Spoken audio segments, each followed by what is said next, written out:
Welcome to Plastic Model Mojo, a podcast dedicated to scale modeling, as well as the news and events around the hobby, where we hope to be informative and entertaining and help you keep your modeling mojo alive.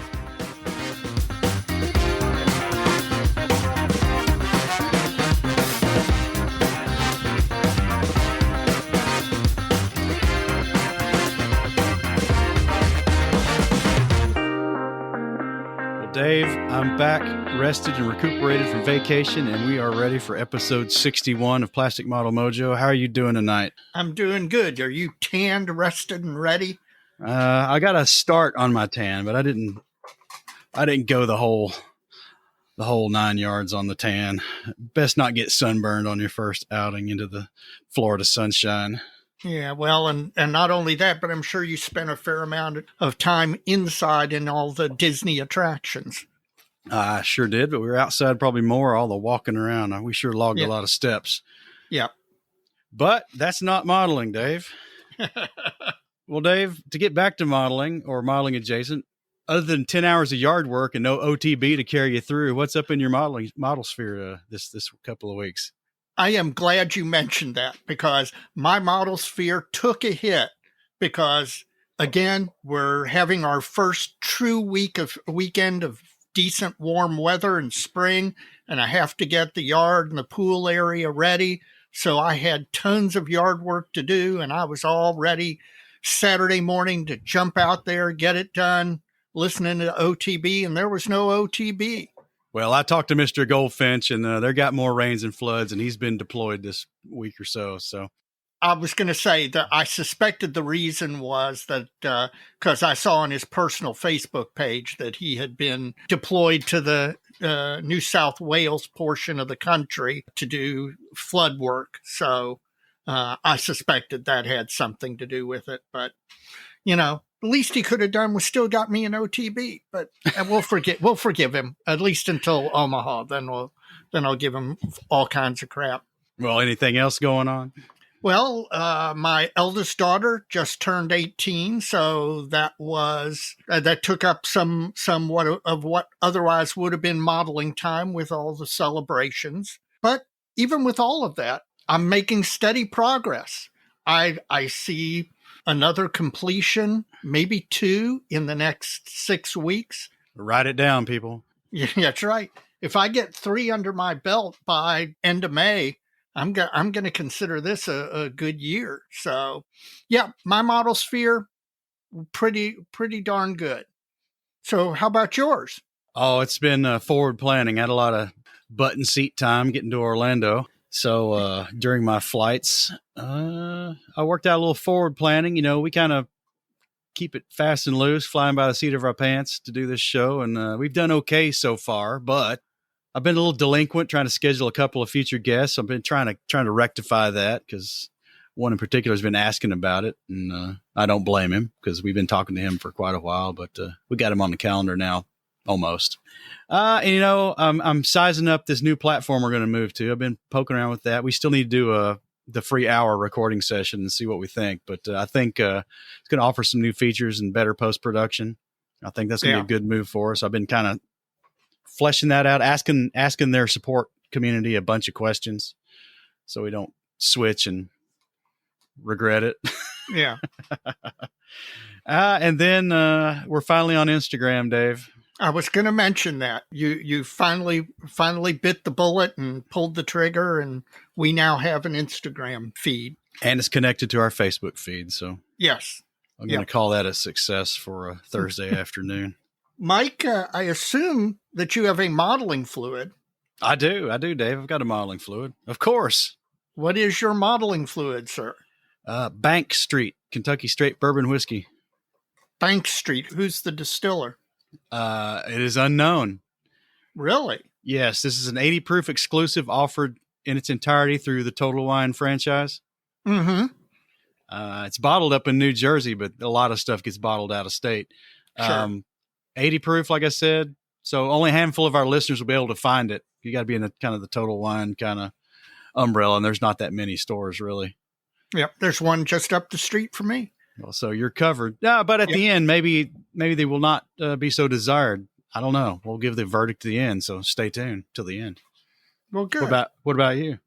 Well, after the disaster of the peanut butter whiskey last time, I decided to go back to beer, and I decided to continue on with the foreign beers.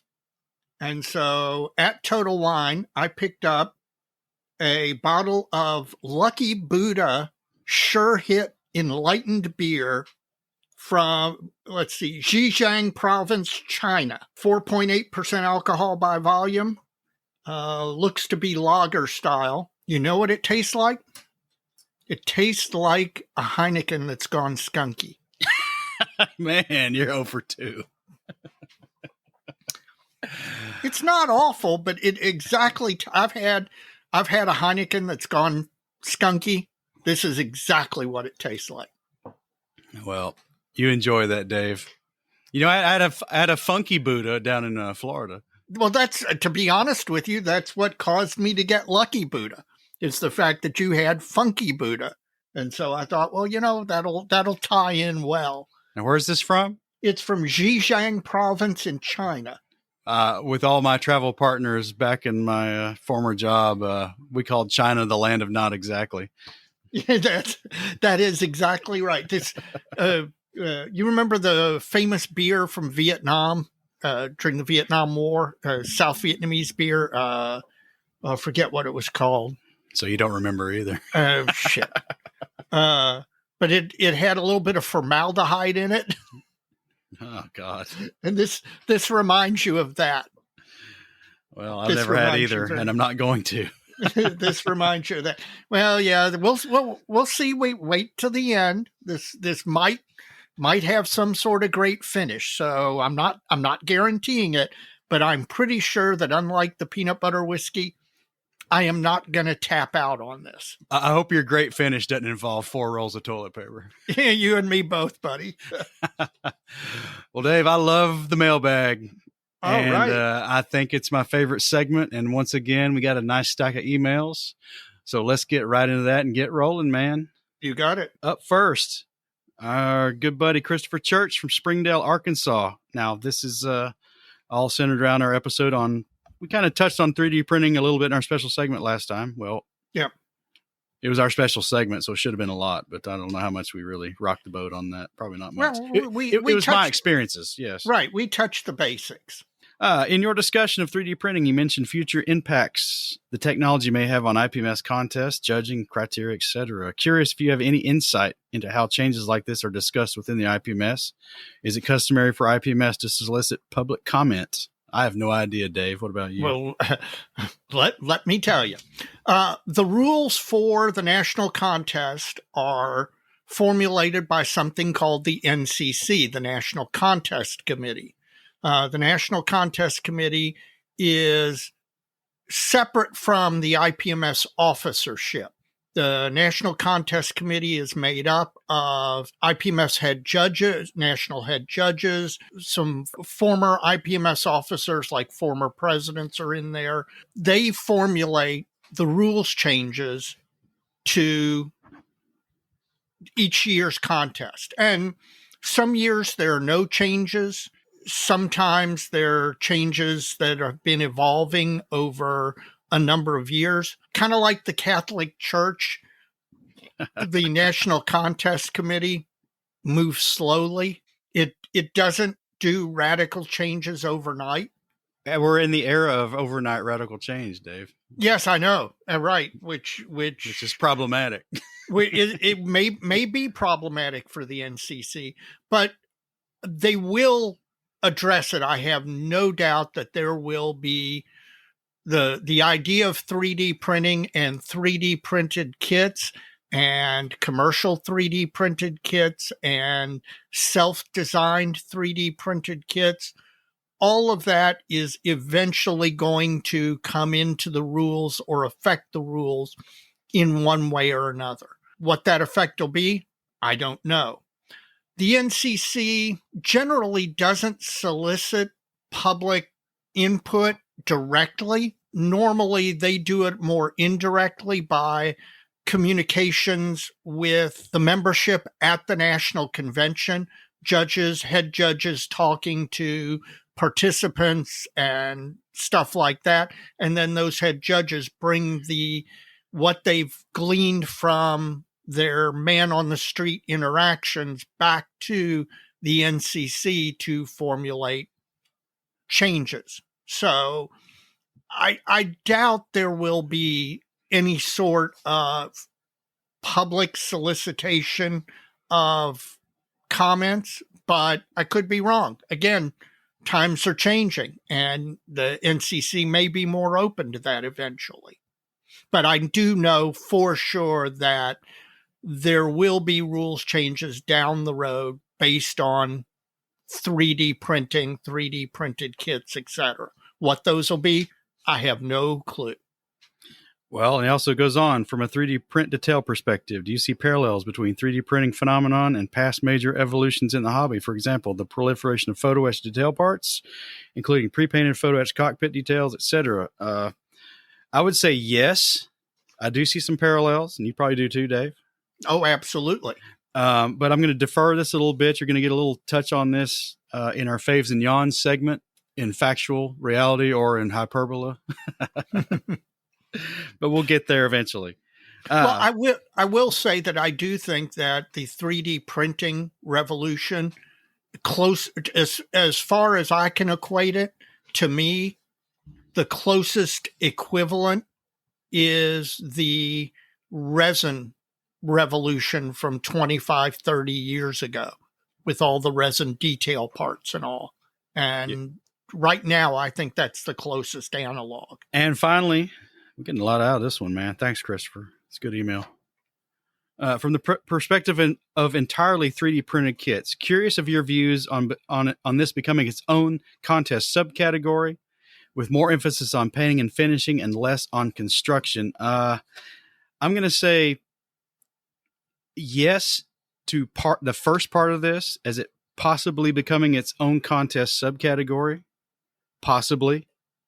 I'm going to say you're making an assumption with the emphasis on painting and finishing and less on construction. You're assuming that these are less construction intensive, and that's not necessarily true. And let me talk about that a little bit. It's not necessarily less of a kit.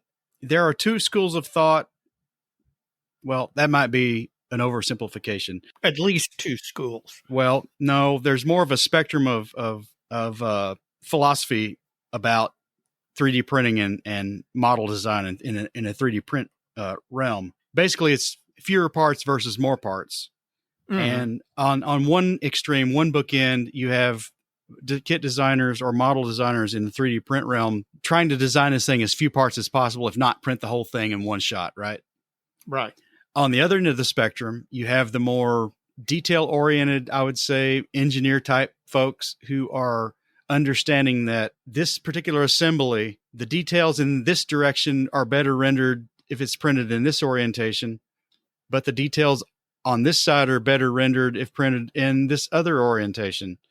So those folks are either willing to accept the compromise of someplace in the middle, or they're going to break it into 2 or 3 parts and print them with the best detail fidelity they can get out of the machine they're printing on in that particular situation. So in that situation, they're going to end up with a lot more parts.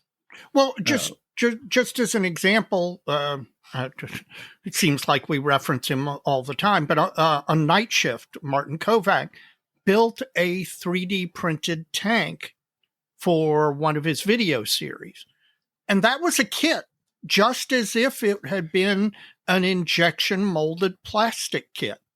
It had, it may have had less parts than if it had been done in injection plastic, but I'm not even sure that's true. But it was a kit. It wasn't something that he pulled out of the box, trimmed away the support structure, and then just painted, and it was done. I do think that a lot of people assume that a 3D printed kit is just one whole thing that requires no assembly, and that is just not the case. And like I say, there's a spectrum of philosophy between those two extremes, right? Yeah. And you could print it out a 200 part kit if you wanted to. Yeah. You may not have to, but you could. But Exactly. that's kind of where it goes. So this is kind of a complicated topic, I think, for contest judging. Maybe I'm overthinking it. I don't know, but I think you got to get away from that assumption that it's fundamentally less parts, because that's not exactly true. Again, I analogizing back to the resin revolution of 25, 30 years ago. There were whole resin kits. Okay. And those resin kits were multiple parts. Now maybe some of them had fewer parts, but even that's not the case. Go take a look at an SBS resin kit. That is as close to an injection molded kit as you'll ever find. I think that a lot of what we're going to see in 3D printing is, in essence, 3D printed kits that will take no less skill from a modeler in both construction and painting and weathering. And therefore, I'm not sure, we may be building this up a little too much. It may turn out to have no more effect than resin kits or vacuform kits or metal kits in the figure realm. Yeah, that may be true, but the whole scratch print design and print, that's a whole different ball of wax there. That is going to raise some interesting issues. I agree with you. All right. Well, let's move on. Thanks, Chris. That was good. We mind that one. That was definitely good. Andrew Armstrong from Center Point, New York. I really enjoyed the last episode. As someone who has tried the same peanut butter whiskey mistake as Dave, I feel his pain. Oh, man. We're just getting started, dude.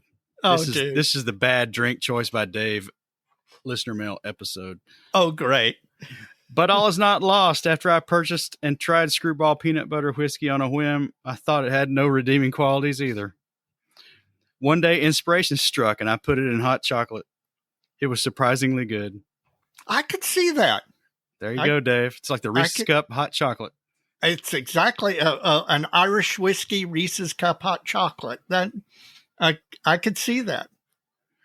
Well, and then on our topic of shows and contests, he's going to his first show. Well, he's already been at this point because he was going on Saturday, March 26th. I hope he had a great time. Andrew, please let us know if you did.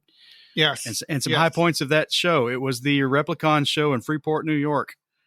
Yes, definitely. Give us a show report. Email back in. And I love getting impressions of shows from folks who've gone to their first show, because it kind of lets you see it with fresh eyes.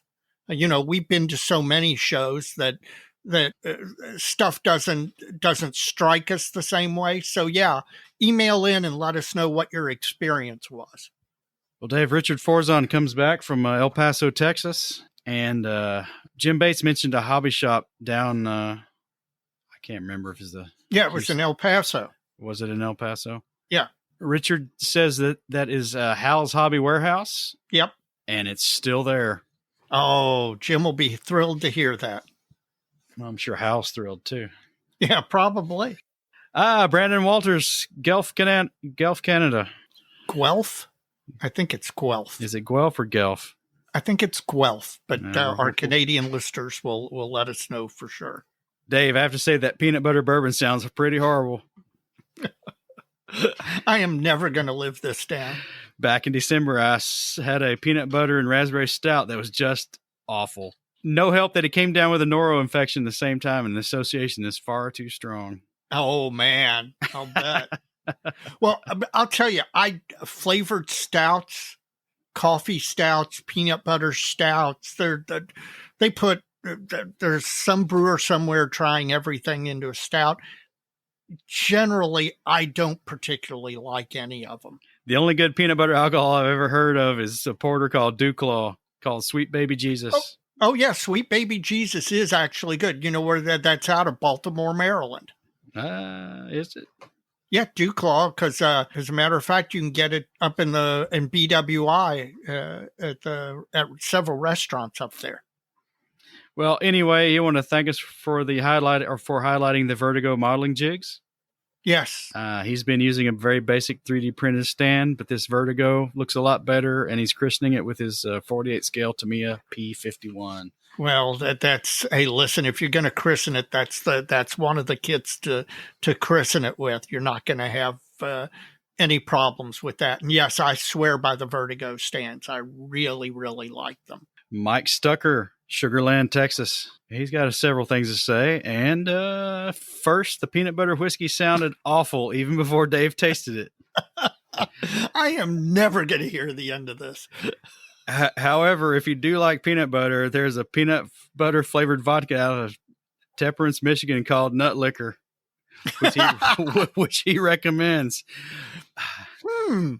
Okay, you know what? Is that a metaphor for folks who drink flavored vodka?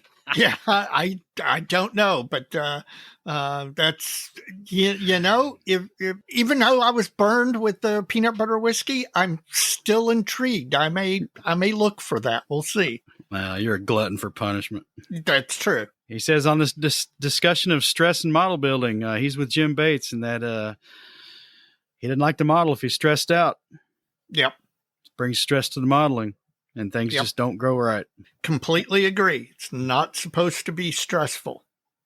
But he says he's retired now, so stress isn't much of an issue. God bless you, Mike.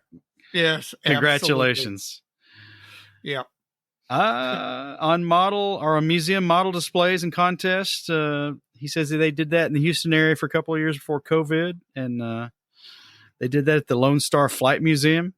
Mm-hmm. He said it seemed like a great success, and hope the museum will ask us back again now that things have chilled out a little bit. And gosh, he's got a lot. Entering contests, even if you don't think you can win, do it. Oh, yes, absolutely. The last thing entering a contest is really about winning. I mean, it's nice. It's a good affirmation if you do happen to win an award, but that's not what it's about. The main thing that it's about is other people went out of the way to bring stuff that they built so you can see it and you get enjoyment from seeing it.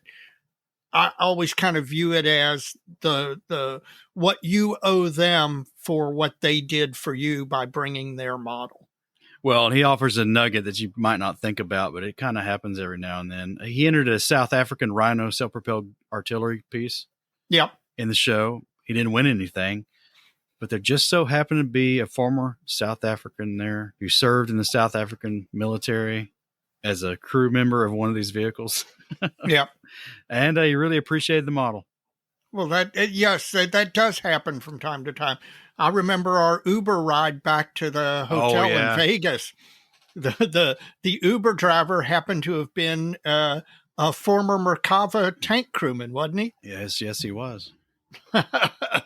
You never know. Listen, modeling opens up all sorts of doors, and you never know who you'll encounter that you'll get a new connection and a new experience from. And in shout outs last episode, Dave, you mentioned Upscale Hobbies in Indiana. Yeah. And Mike Stucker says that he wholeheartedly recommends them. He's been dealing online with them for the last few years, and they provide great service. Good. That's fantastic. So you don't have to drive over there anymore. It's not far. And I like going to a hobby shop.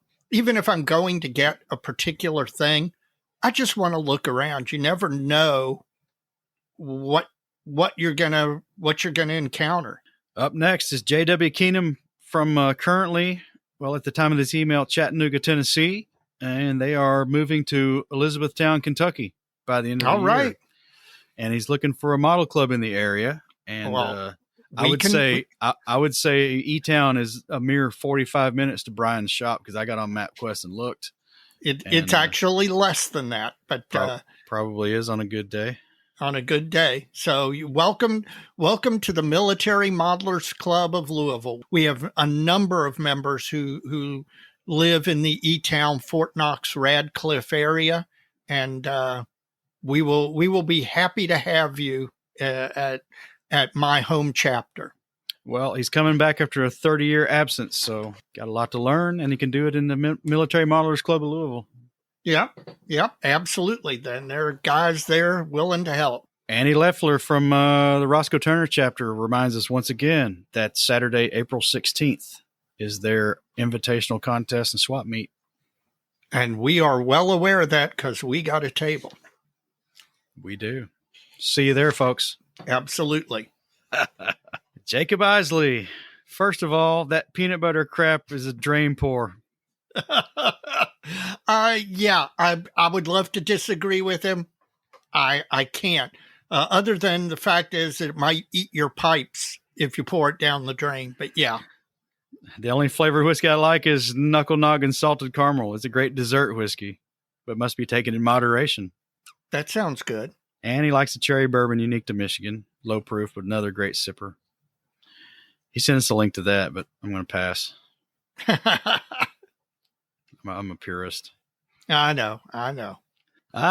Jim struck a chord with him too about the wanting to make old kits good. Yeah. Old monogram kit, old Airfix kit. They want the satisfaction of making a bad kit good, but he says don't kill your mojo over it. Yeah. And he's talking about ghost seams a little bit. Okay. He brush paints Stynylrez over these seams and sands them back with 600 and 1,000 grit sandpaper and kills it dead, Dave. Yep. No, I agree. That's that I think is a good solution to that type of problem. All right. Well, Jake, thanks for the email. Man, we got a lot. I know. Ken Beckler from Peoria, Illinois, the Jack Weislich Polish Coast Watchers Club. Hadn't heard from them in a few episodes, but here they are again. We have so many emails from that club. One of these days, we are going to have to make a pilgrimage. That's not a bad idea. It's not that far. We could do Peoria in a decent amount of time. Probably right. He's got an idea of what he likes to do when he's in a funk. He finds an old kit he did as a kid and rehabs it to a better standard. You get a chance to right a wrong or develop new skills such as deconstruction, scratch building, refinishing techniques. He's going to see us in Roscoe Turner as well, but I don't have any kits I built as a kid. He says deconstruction, so I think he means actual physical models he's had since then. Now I'm all for the nostalgia of building one you built as a kid. Yeah, I have very few that I built when I was a teenager when I first got into modeling. I do have a few of them. They're in boxes over at my parents' house. In their basement. But I have very few models from that. I've got a bunch that I've built since I got back into modeling in the early 1980s, but very little from my teenage years in the 70s. Oh, and Bob Bear from Charlotte, North Carolina again. Seems he's had the same GI issue I had a couple of weeks ago. Sorry for that, man. Yeah. That's not the only hell he's endured. I guess he's in the Plastic Posse podcast M3, M4 build and building a Sexton 2 from Dragon, which would be like a British Commonwealth version of the Priest with a British artillery piece in it instead of an American one. Yeah, 25-pounder, I think. That's right. So he's lost a part, and the kit is unobtainium now because it's all the old Dragon stuff's getting kind of hard to get. Mm-hmm. It is. Part B45. If anybody out there in Mojovia has this kit or part of this kit and has part B45, drop us a note so we can help Bob finish his group build.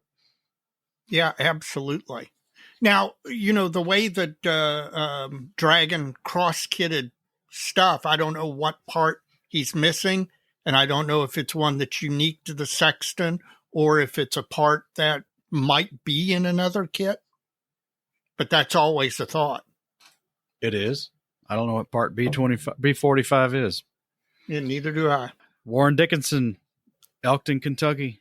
Did he ever come up to the club meetings? No, he has not. Now that's a fair distance. Oh no, it wasn't that. He's going to come up to Brian's shop. He's going to come to Brian's shop, and I've been trying to get him to come to our show. Okay. David, are you high? Did you lose a bet? What on God's green earth possessed you to try a whiskey flavored with peanut butter? Did you honestly think this would turn out positive? Well, okay, call me a cockeyed optimist. I thought there was a small possibility that this thing was going to have just a hint of a peanut butter flavor and was going to be a very nice drinkable whiskey. I was wrong. I was very wrong. But, you know, it's one of those things, if you don't try, you never know. So even though it was a complete epic fail, I learned something from it. And just like in modeling, sometimes you try things, they don't work out, but at least you can take the knowledge that, okay, that didn't work. This is interesting, this next point. Honestly, the only thing I can think of worse than the Christmas a few years ago when my nephew asked me to get him some Sweet Baby Jesus peanut butter and chocolate flavored beer. Of course, I was dumb enough to take a sip. I can't imagine how horrible the whiskey was. So we got 2 listeners writing in about Sweet Baby Jesus, and one of them loves it and one of them hates it. And I've had Sweet Baby Jesus, and while it isn't something that I would drink regularly, it is nowhere near in the category of that peanut butter whiskey. Stephen Lee, our buddy at Sprue Pie with Frets, he wants us to give folks a heads up based on our episode 59 on 3D printing. The title of his post, and it may be out now. I've not read it yet because he sent this on the 2nd, so that was yesterday. Title of the post is 3D printing haters are missing out. And he's just writing a blog post on how embracing a new technology is good for the hobby. I agree. Curious about our take on it, and we'll offer our take on it as soon as it's posted and we actually read it. Yep. All right. Finally, from the email side, Michael Karnauka from New York City again. He's putting these great little questions out for us. What kit in your stash prompts you to ask, why the heck did I buy that? Every time you look at it and pass it by. Oh, I've got a few of those. Well, pick a top one, a top contender. You know how the Japanese kit a lot of stuff that we don't see over here? Yes. Okay. Do you know what gyoza are? I should. I think I Japanese dumplings. Oh yeah. The Japanese, they're kind of semi-translucent white dumplings, usually filled with pork and dipped into a dipping sauce. When I was in Orlando in 2012 at the National, Hobby Link Japan was there, and they brought a lot of kits, and they brought some unusual stuff that you only see in Japan. One of the things they brought was a 1-to-1 scale kit of these Japanese dumplings. And I bought one of those kits. And I mean, the box art, it is amazing how the modeler made it look like real gyoza, real Japanese dumplings. Maybe that's what caused me to buy it, but I have it. I see it all the time. And I'm like, why did you think that was a good idea? And the answer to that question is I have no clue. Well, I've got one too. Okay. Mine is an ancient Bandai 1/30th scale Panzer IV Heuschrecke. You know what that is? Heuschrecke, no. Grasshopper. It's that Panzer IV. That Panzer IV derivative with the 10.5 centimeter gun that had the gantry. You could lift it off and set it on a ground mount. Oh, yes. Yeah. 1/30th, the old 1/30th scale Bandai line. I mean, this kit's probably from early 70s, late 60s, probably. It's old. And why? Well, that's the whole crux of his question, right? I don't know. I probably had delusions of grandeur about marrying this with a monogram 32nd scale Panzer IV and turn it into something cool. But it's just too bad. Yeah. Even by my bad kit standards, this one crosses the line. But yet you still have it. You haven't you haven't binned it. You haven't put it on eBay. You still have it in the stash. I do. I don't know why. Well, that is it from the email side, Dave. What went down on Facebook and elsewhere in recent day? Well, recently I posted, I'm building that 144 scale B52 kit. And thanks to your recommendation, I got some Citadel Nuln oil. The outriggers on the B-52 wings, the landing gear outriggers, I decided to utilize that Nuln oil to weather it and etc., shade it, shadow it. And I tried it for the first time because, again, I'm all about trying new things. What's your plan for getting better? One of the big things is try new stuff. So on your recommendation, I tried it and it turned out really well. I really like it. I can't wait to play with it some more, that Nuln oil. It's interesting stuff. It really is. It really is. It's not like, I've got some like the Vallejo acrylic washes. Right. Yeah, those need to be in the bin with the Heuschrecke kit. Yes, they do. But the Nuln oil, it's not. I wonder if it's like the future or the other acrylic clear coat magic washes, right? Yeah. I wonder if it's more like that. It has some interesting qualities that really make it work well in the shading, weathering, popping out detail.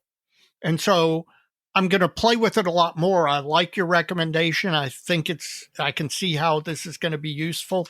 But so I posted photographs of what I had done on those outriggers and said, hey, tried this for the first time.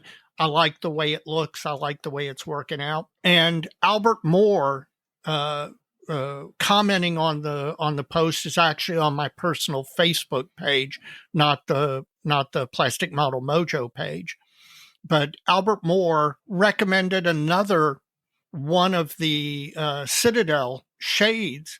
There's one called Agrax Earth Shade, Agrax Earth Shade. And it has a dirty, grimy look suitable for toning down metallics, such as transmissions and exhaust pipes. And then there's a gloss version of it, just like there's a Nuln oil gloss. And he says the gloss version of that is really good for simulating fresh oil stains and fresh oil streaking. So I'm going to definitely pick up Citadel's Agrax Earthshade and give it a try. All right. Well, that's a lot, man. We got a lot of mail this time. I know. This is the point in the episode where I ask you, if you would, when you're done listening, if you'd please go to your podcast app of choice and rate our podcast. We'd appreciate it if you'd give it 5 stars. It helps drive the visibility of the podcast up, which helps us get new listeners. We continue to, against all odds, bring in new listeners even now, and we appreciate it.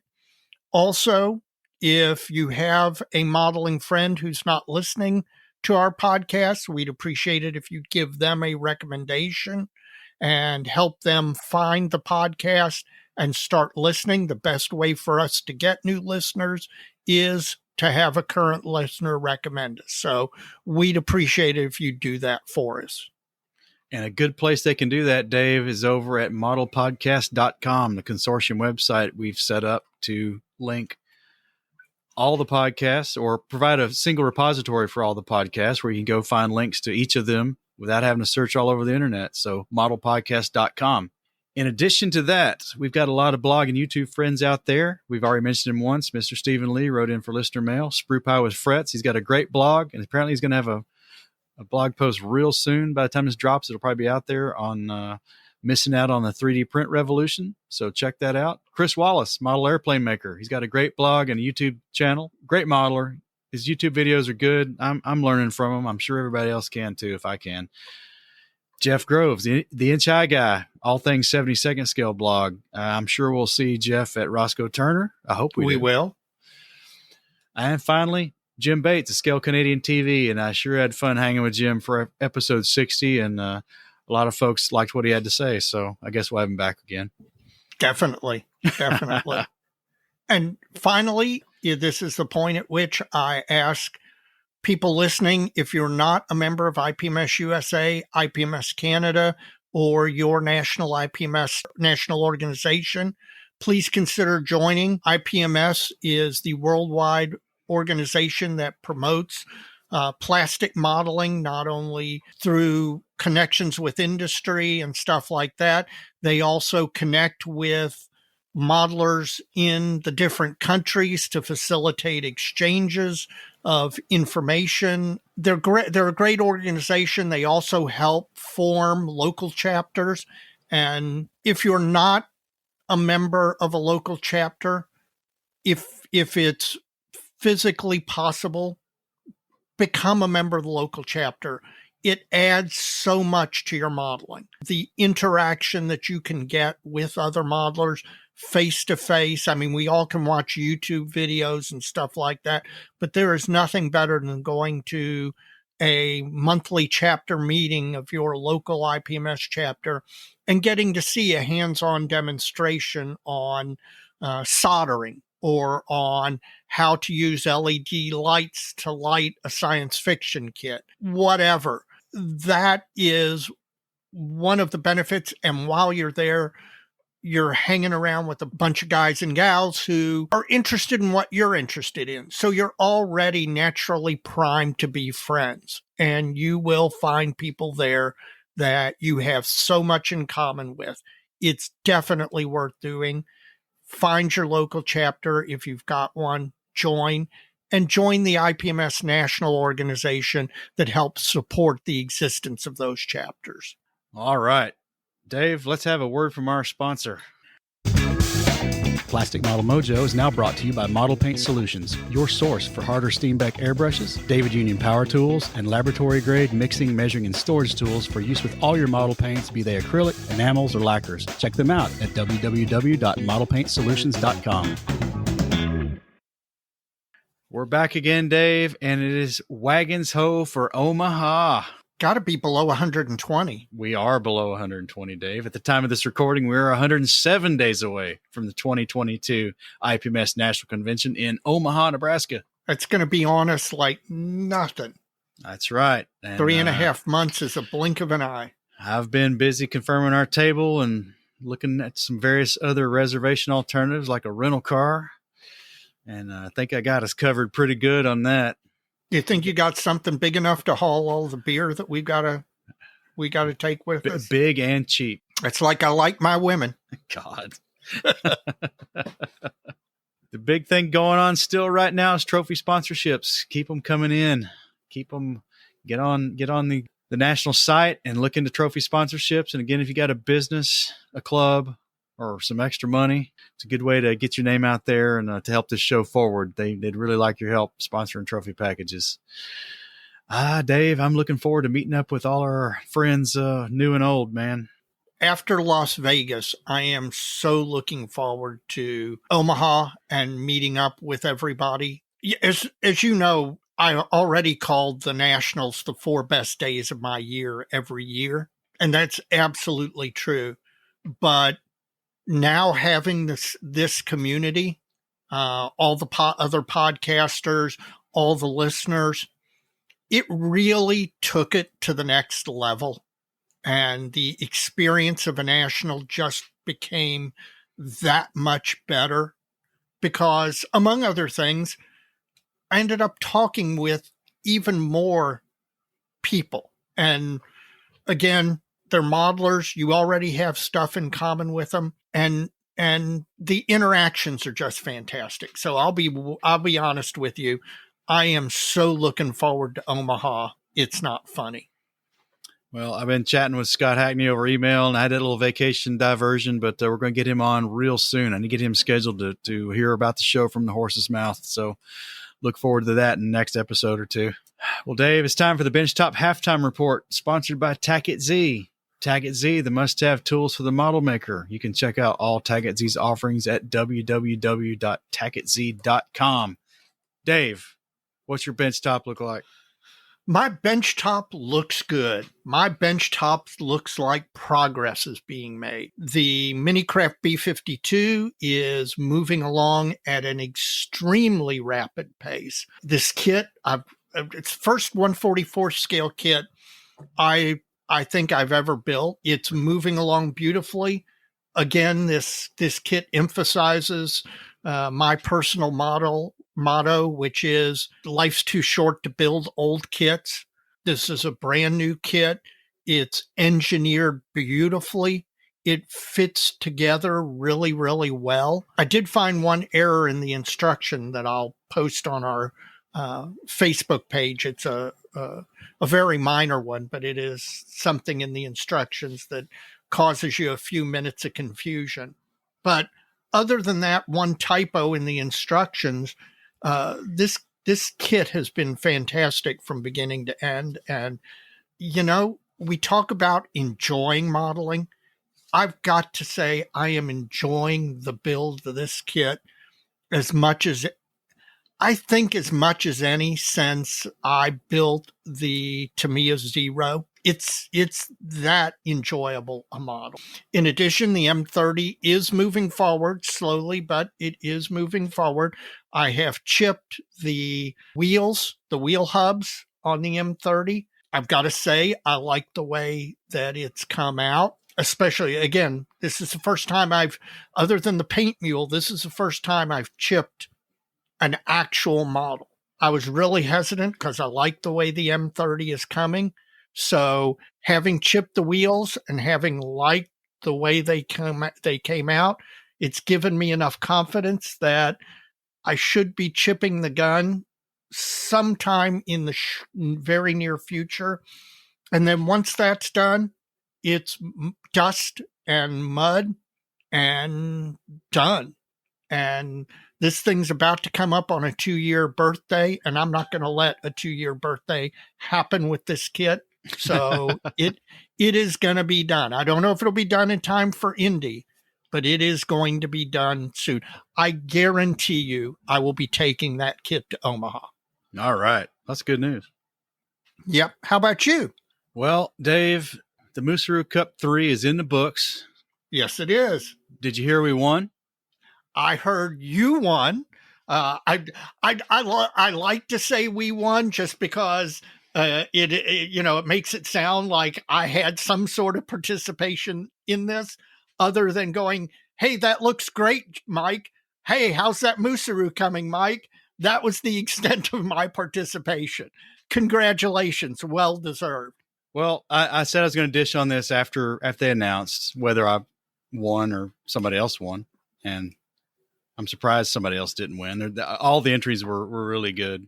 Yes, the quality was amazing. I mean, people didn't slap it together.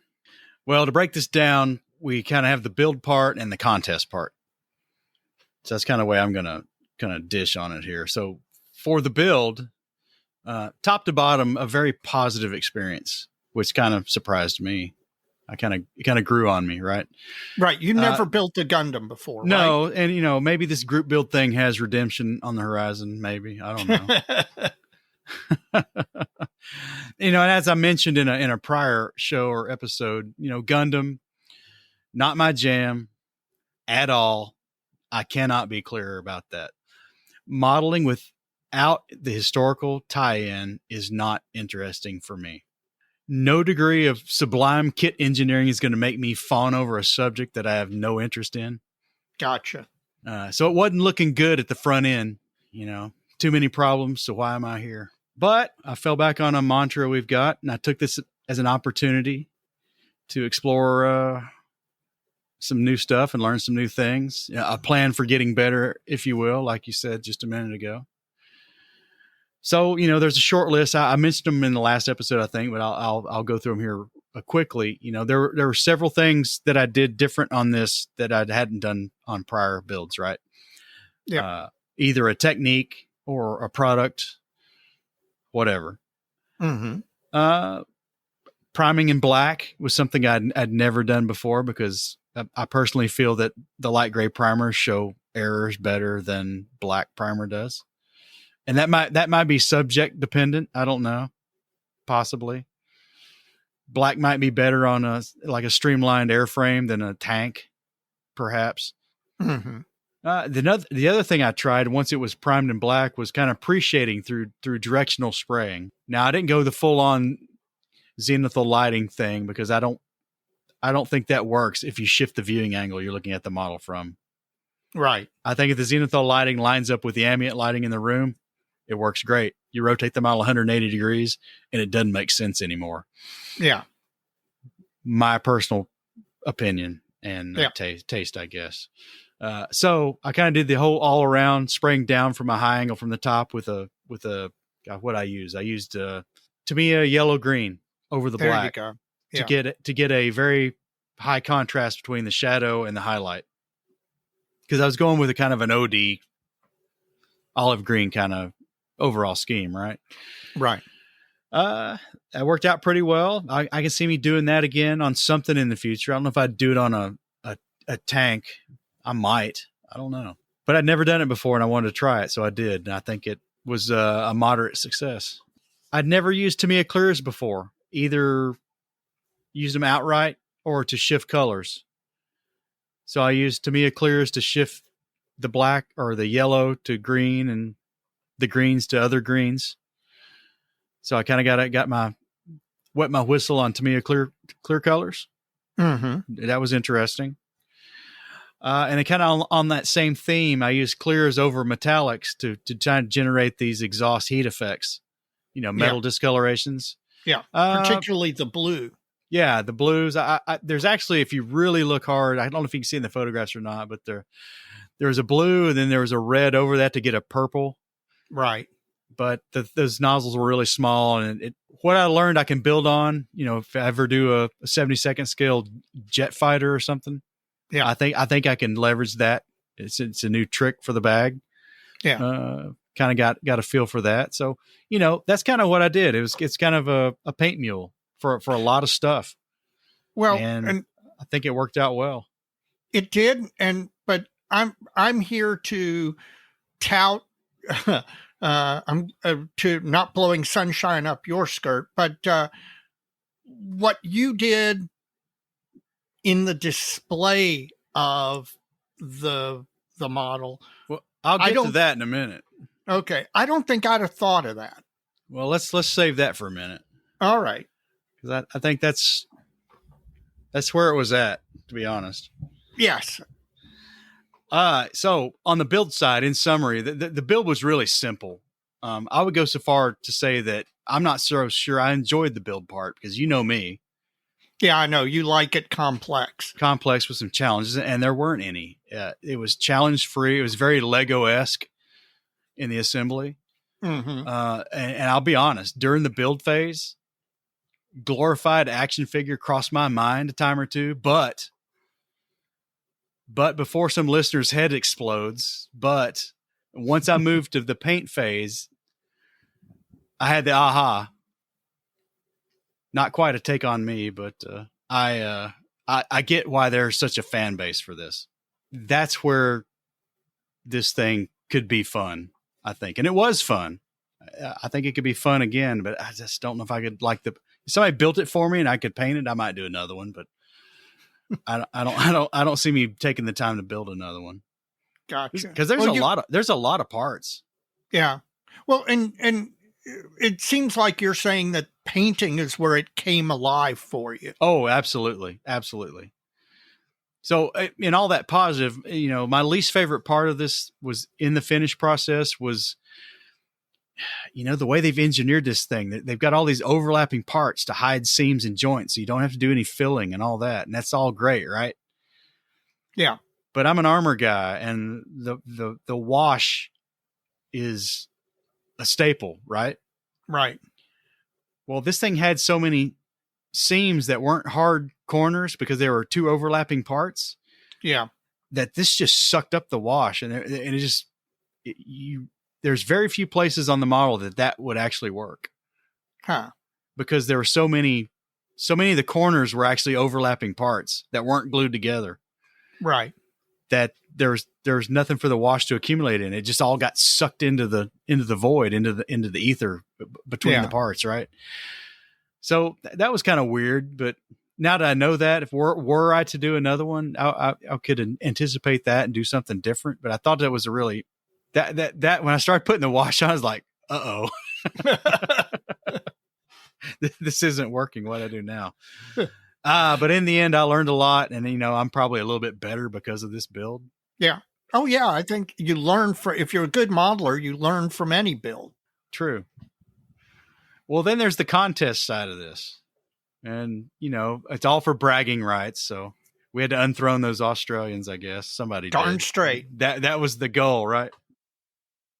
Well, as the Hamilton crew told us, they wish to relieve us of the build complexity and leave it to the finish and the imagination as the primary thing, right? Yeah. Well, that said, it was clear to me that all the participants were capable of something cool and something well done, because the kit's not hard to build. So it's all going to come down to after the post build, right? Yeah. I thought it was very likely that I was going to see a few things as this thing panned out. One being, fashionable weathering, and don't take that as a pejorative. I don't mean it that way, but that's, Sure. Contemporary weathering. Sure. Versus what I cut my teeth on, right? So chips, scratches, distressing of the paint, modulation, stains, etc. And, we got that from Dave at OTB and a little bit from Terry at the Scale Model Podcast and their builds. Mm-hmm. And probably James with the Just Making Conversation. I tell you, Dave and Terry both chose yellow. I thought that was really interesting. Tough color, so hats off to them for that. Yes, yellow is one of those nightmare colors to paint. But it's a great palette for further weathering. Oh, yes, absolutely. Particularly if you're doing scratching and rusting. That's right. Also, I thought that someone was going to do some otherworldly kind of bizarro camouflage scheme. And James at Just Making Conversation nailed it with his geometric camo. I absolutely love that. I've got to say, that to me really was an impressive finish. And I kind of thought the geeks were going to stick to their naval aviation roots. Yeah. And I would have bet on a Jolly Roger F-14 looking thing, Yeah. But they didn't disappoint. They came in with a really nicely done multi-tone gray kind of thing with some insignia on it that was in the naval aviation vein. Sure. So not unexpected, geeks. So the bottom line is, what was going to be the differentiator, right? Yeah. Well, the one thing that separates these Gundam kits from all other genres is the ability to easily pose the figure. Right. And I was surprised that everyone else left that card on the table for the most part. So I settled in on this Toy Story like Workbench Warrior thing, and it just kind of went from there.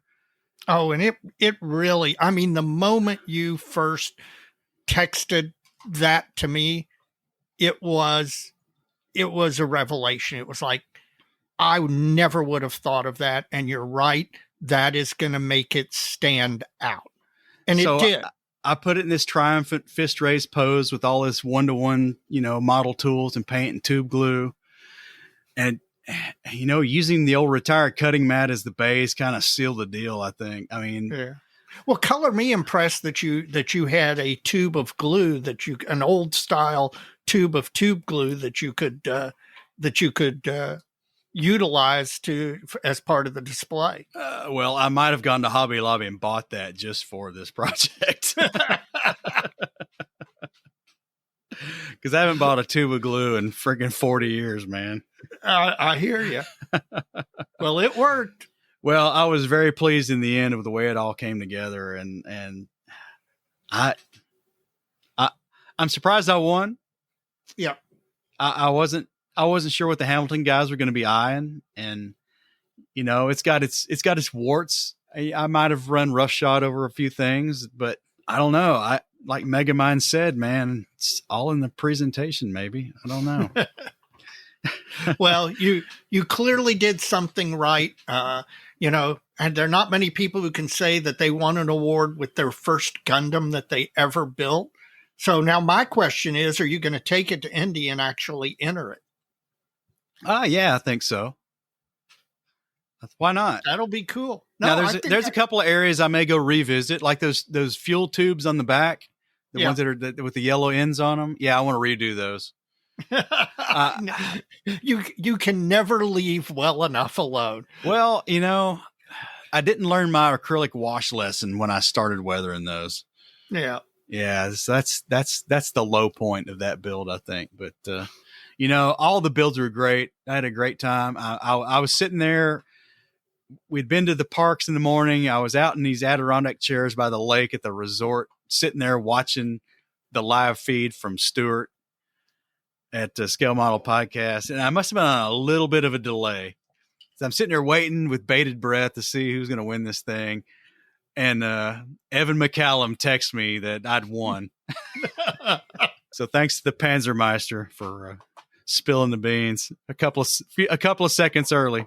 I was going to say, you in the future texted you in the present to let you know that you had won in the future. It's like a Terminator movie, man. I know. That was good fun. I liked it a lot. And maybe I'm saying that because they happened to pick me as the winner. I don't know, but it was fun. I enjoyed it. I didn't know how it was going to turn out. I was really pleased with the way mine turned out in the end, whether it won or didn't win. But, all we get's bragging rights. So I'm going to brag for a year.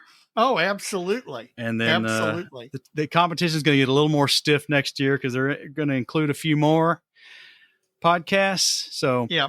And God only knows. I have a plea to those of you at IPMS Hamilton. Please, something easy. Snap tight car kit, perfectly acceptable. Something easy, because I don't think Mike's going to let me make him do this 2 years in a row. Well, I can't do it 2 years in a row. We established that. Oh, is that absolutely forbidden by the rules? Well, so far, but I'm not done pleading our case, man. Wait a minute. Don't you trust me? It's not that. It's just the recurrence of us having how many we got to build versus everybody else. Yeah, really. Plastic Posse podcast once every, half decade? Yes. Oh, well. So that's my bench top. I'm going to save the Zist. Well, wait. Okay. We can talk about it. I was going to say, I think you need to talk about the Zist a little. I don't mind you. I had a short bench, so you go long here, because I really like what you've done with the Zist space. And this is the first time you've done it this way. And I'd really like to hear a little bit about it, because it really, really looks good. Well, to quote the Mandalorian, this is the way. I really like the way this is turning out. I painted this whole thing black. Anybody who's been on our Facebook page and now our Instagram feed has seen what I'm doing here. Totally blacked it out further than I meant to. I even had to go back and black out the revetment walls. I've repainted those. I think I talked about that last time, so I won't talk about that too much. I got to the point now where I've painted the grass green again. And I've filled in all the earth areas with a custom mix of color that I like. Yeah. And now I'm going back over that acrylic paint, that Tamiya paint mix with enamel washes and adding depth and shadow to the earth tones. So now, are you planning on doing, again, not to name check him again, but what Martin Kovac does, and go back and paint individual stones to make them pop out? I'm probably not going to go to that degree, because I've kind of got a uniform. It's not uniform, but I've got the grass area out in front of the revetment, right? Right. And then there's a strip of about a scale 2 to 3 feet around that where it's bare, where they've thrown loose dirt. Right. So I'm probably going to, shade that a little bit darker, because there's not many places in the world you can dig down a couple of feet and not have the soil color and texture change on you. Oh, absolutely. So, and usually darker. Yes. Once you get past the topsoil and get into some clay, a lot of times that's true. Right. So I'm just going to keep building up these washes to shade this earth tone. And I'm going to get to a point I like it. I'm going to stop. And then I'm going to start gluing on all the small bits and bobs. So are you convinced that this is the way forward in regard to bases? In other words, that this experience has convinced you that painting it all black and then going back and, for want of a better word, recoloring everything is the way to go? I'm going to say yes. Now, I've always overpainted my groundwork and my grass, but I've never started from black before. Right. And what this does, it adds a ton of volume to the static grass. Yeah, I think so. That's an effect that, I've seen this done. I've seen what you've done, and I never thought about it adding volume to the static grass as being a benefit. That wouldn't have been one of the things I would have thought that it would do. Now, just cutting my teeth on this sort of thing, primarily with the static grass applicator, there's a couple of things I want to make sure on the next one I do a little different. Like, I didn't get close enough to the edge with the glue. So there's kind of a bare at the edge of the diorama base. There's an area where there's no grass. Right. That's a little too, I could probably go back and fix it, but I don't think it's that apparent. You are your own worst critic. Oh yes, absolutely. So, you know where every flaw in your own model is. But I think it looks pretty good. So washes over the next few days, hopefully start gluing the other stuff on soon after. And then I got to do the final weathering on the gun wheels and lower carriage to match what I've done on the groundwork and put it all together. Yeah. Got a couple more little bobs to paint. I need to get on that because it's tedious. And then you're going to have to bring the pall back and paint it, but then you're going to have to also start construction on something brand new. That's right. I can't wait to hear it. Well, that's my halftime report. All right. So, Mike, there have been some modeling announcements over the last few weeks, and I've been following them with interest. I have some faves and yawns, and I'm wondering if maybe you do too. Well, I do too, Dave. My first fave is TACOM's V1 and V1 launch site. I was going to mention that too. I'm glad you did. Well, you can throw your comments in, but it's a big scale. It's 35th scale for that. So the thing's like a meter long. Yes. So that's probably not for me. I'd probably rather do it in 72nd scale. Model Collect does it in 72nd and they do. So that's if I were to do this, I would probably go for the 72nd scale route. But man, somebody's going to do this and it's going to make me end up buying it. Oh yeah. Well, just think of the diorama possibilities. I mean, it has all sorts of possible, because that, there, if you go out on YouTube and all, you can actually see the instructional films where they, showed them the entire launch process. There is just tons of diorama potential for that kit. And when Model Collect released it in 72nd scale, I got it right away. I've already built one V1 and I wanted to do at least one more. So I was happy to see it in 72nd scale. And I think it's going to be a winner for them. I have zero doubt. I do too. And I've got that book that's published by Schiffer years ago, V Missiles of the Third Reich. I have it too. And, I may have a Bronco 35th scale V1 in the stash. Not only do you have one, you gave one to me. So if you don't have it in the stash and need it, you're going to give it back. I'll be happy to give it back. Well, what's your first fave, if that wasn't it? Well, that certainly was one that I would have mentioned that you didn't, but I knew you were going to. My first one is Arma Hobby. I gotta tell you, I am. If I was locked on a desert island and could only build one manufacturer's kits for the rest of my life, while I was modeling, I used to say it would be Tamiya. I'm not so sure that answer isn't becoming Arma Hobby, because they are just hitting home run after home run. They have announced a 72nd scale KI-84 Frank, the Japanese Army's last piston engine interceptor of World War II, very much the equal to the P-51 Mustang.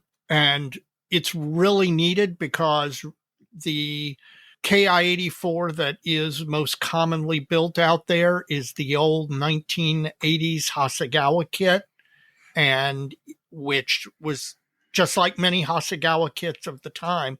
It's a fine kit, but the detail is minimal, particularly the interior detail and the wheel well detail, stuff like that.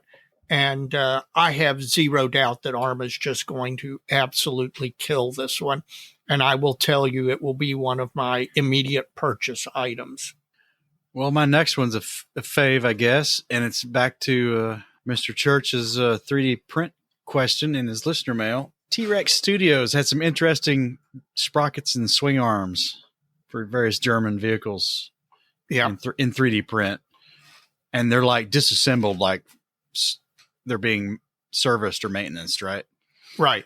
So that's pretty cool because it's limited appeal.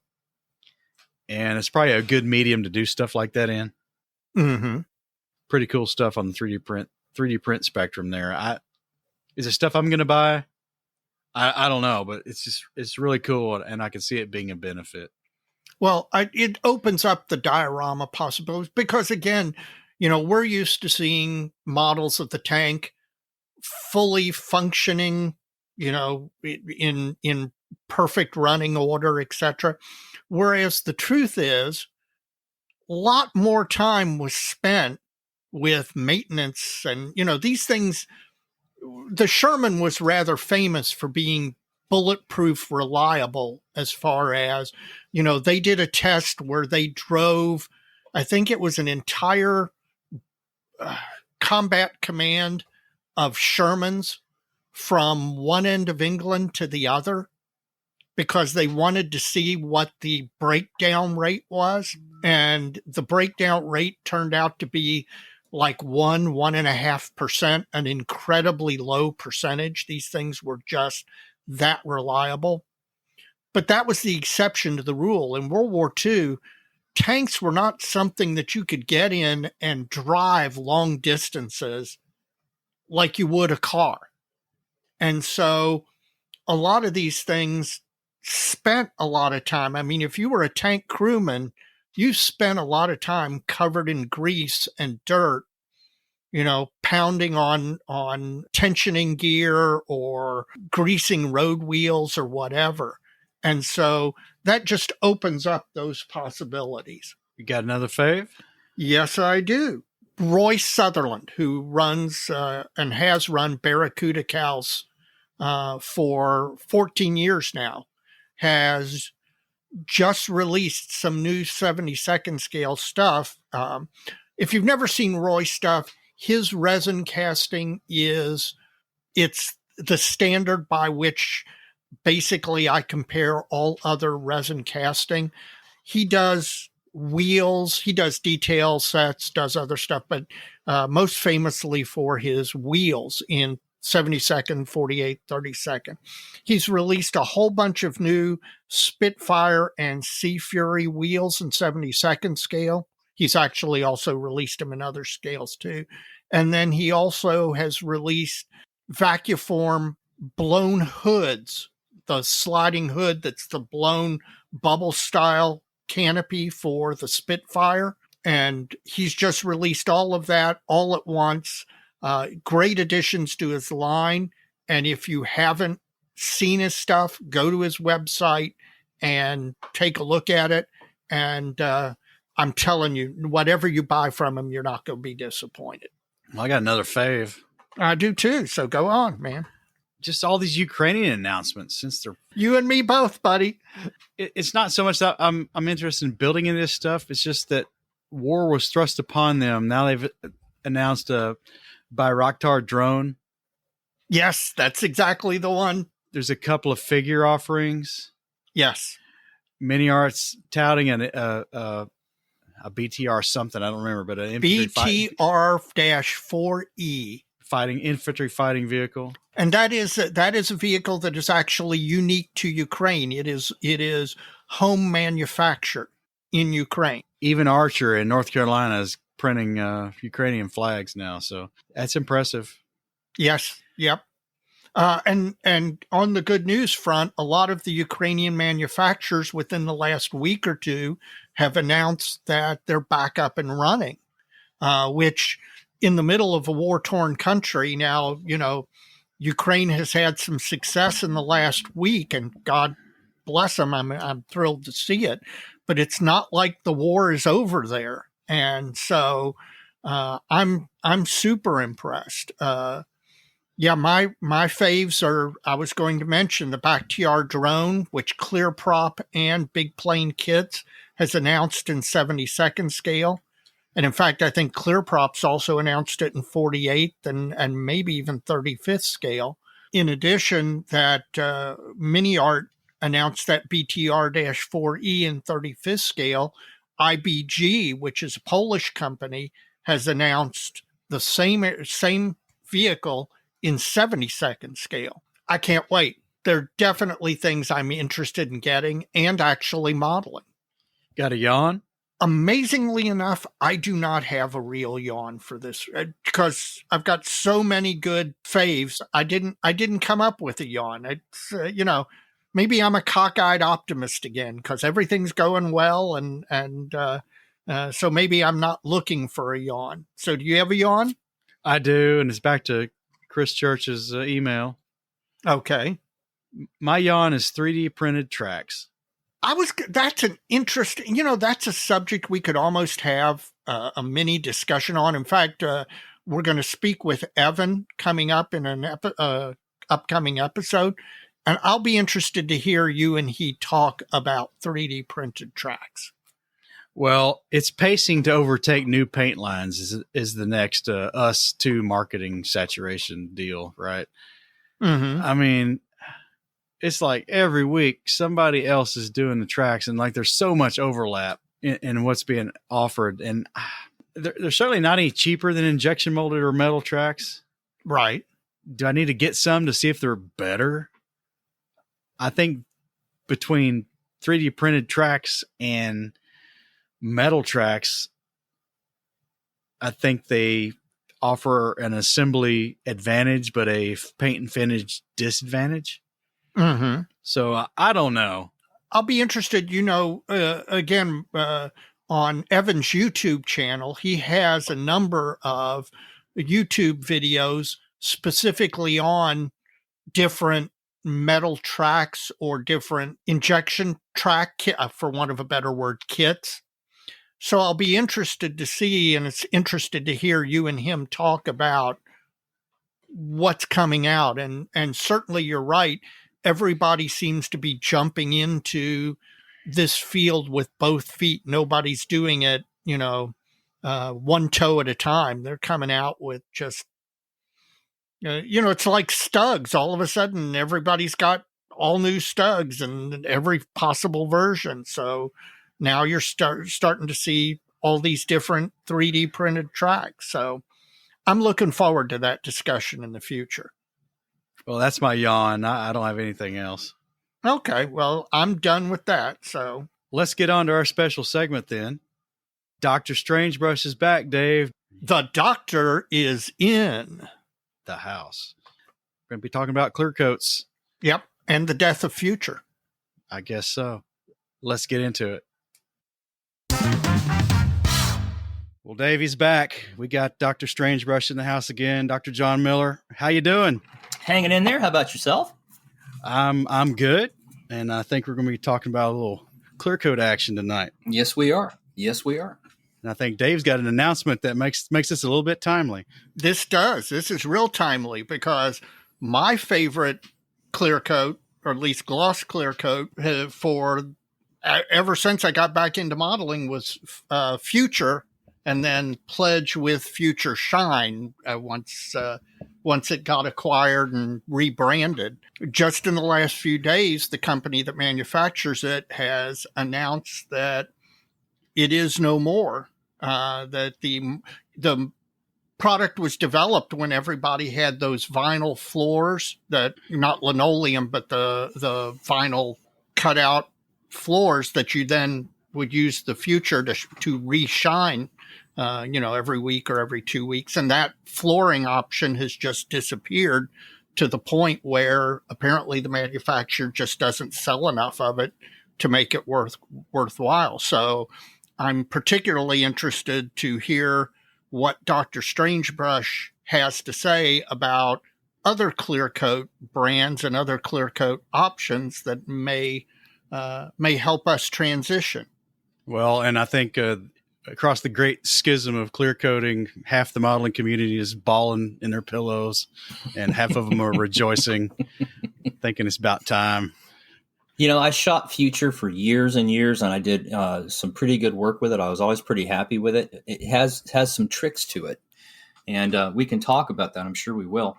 One thing, I had a bottle of Future probably for, I would say, somewhere on 6 or 7 years before I finally used it up.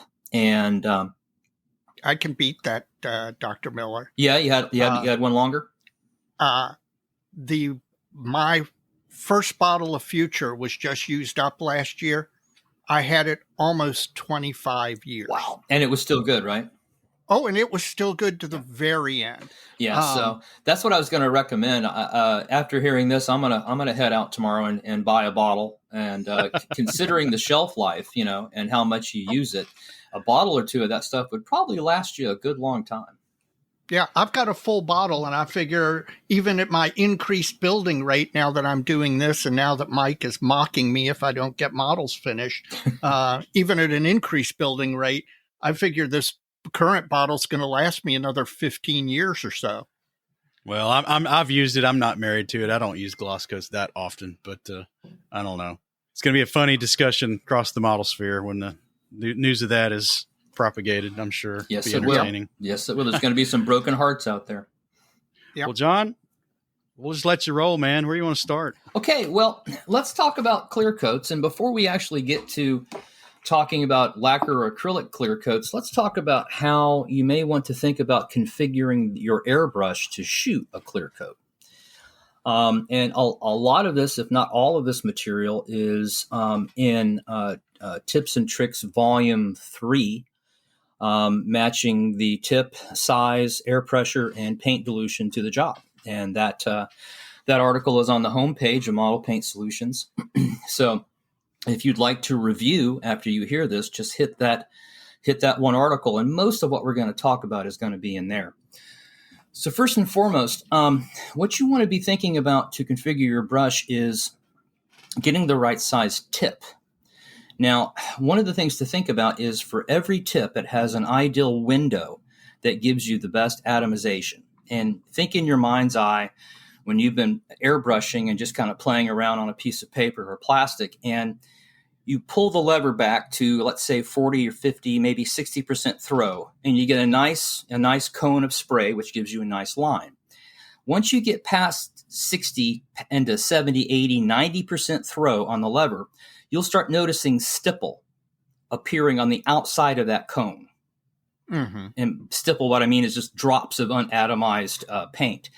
That's what you want to try to avoid when you're shooting a clear coat, because those unatomized drops will hit the finish and dry and add a texture to it. And if you're going for a gloss coat, that's the last thing you want to do is add a texture to it. So first thing you want to think about is therefore probably shooting a tip that is larger than the tip that you use for your normal work. Now, the average size tip that I use for general work like cockpits, wheel wells, that kind of stuff is a 0.2 to a 0.3 millimeter tip. When I start shooting clear coats, unless the model is very, very small, I'll usually go to a 0.3 or a 0.4 size tip, usually a 0.4. And again, that is to ensure that you get optimal atomization of the clear coat, in that ideal window of lever throw. Quick question. Sure. When you change tips, do you change needles to match, or? Well, yeah, most airbrushes are paired in that you've got a needle and a nozzle. right? Right. Awada's like that. Harder Steenbeck is like that. I'm going to fall into referring to the Harder Steenbeck size tips, which are 0.15, 0.2, 0.4, and 0.6, because those are the ones I've used for the last 20 years. Sure. And those are the ones I use regularly.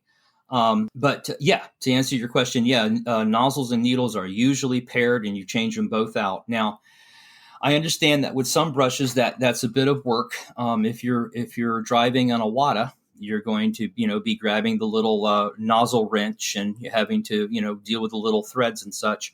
It's worth the time to do that in order to get a larger nozzle on the brush to shoot your clear coats. You'll notice right off that you'll get a smoother finish if you're not pushing a small nozzle too hard.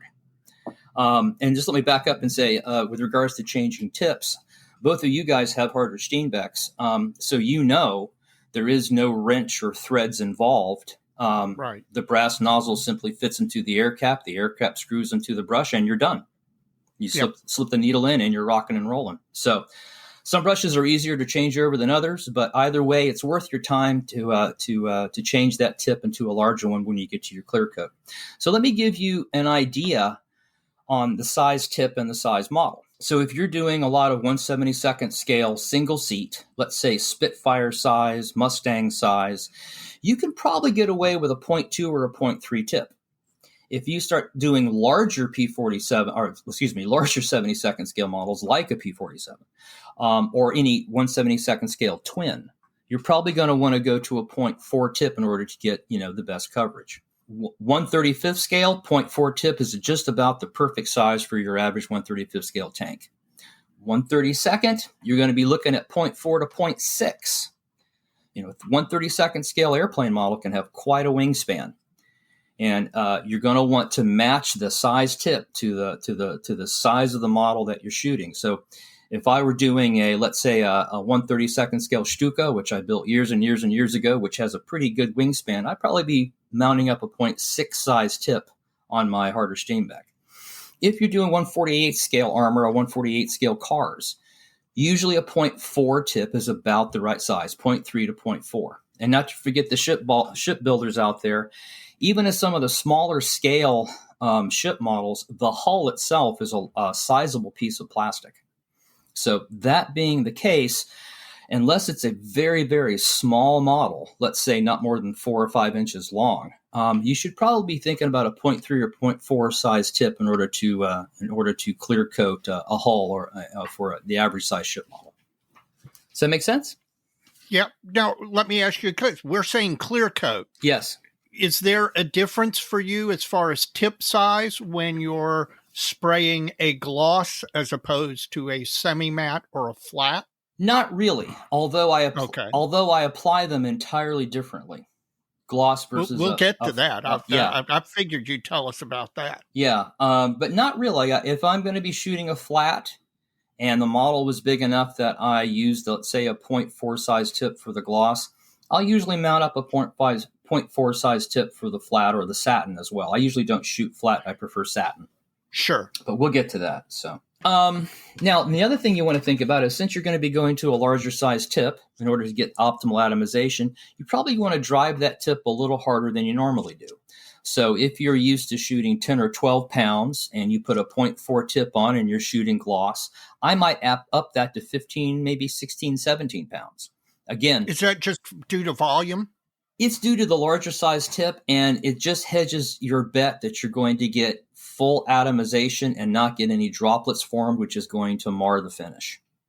Gotcha. So now let's talk about clear coats. Now that you've configured the brush, you've got the right size tip, you've got your pressure maybe a little higher than normal because you're running a bigger size tip. Now, the next question, of course, is clear coat, lacquer or acrylic? And there are good examples of both out there, and some of the things you may want to consider when deciding whether you want to go with a lacquer or an acrylic gloss coat. Now, I'm talking in particular now a gloss coat that you would put on prior to decals. Yeah. Okay. So thinking ahead, right? And I think we touched on this before. Some guys think that in order to get your decals down, perfectly fine with no bubbles or anything, you want the shiniest, smoothest gloss coat you can get. And that does help a lot without a doubt. But If you are using decal solvents like Microset, Microsol, Solvaset, those solvents do a pretty good job, if properly used, of melting the decal onto the surface. So what I found after years of playing around with this is, since I'm using decal solvents, I actually prefer a gloss coat that is stable. It doesn't necessarily have to be super shiny, as long as it's chemically stable and can withstand the solvents that I'm going to be using to put on my decals.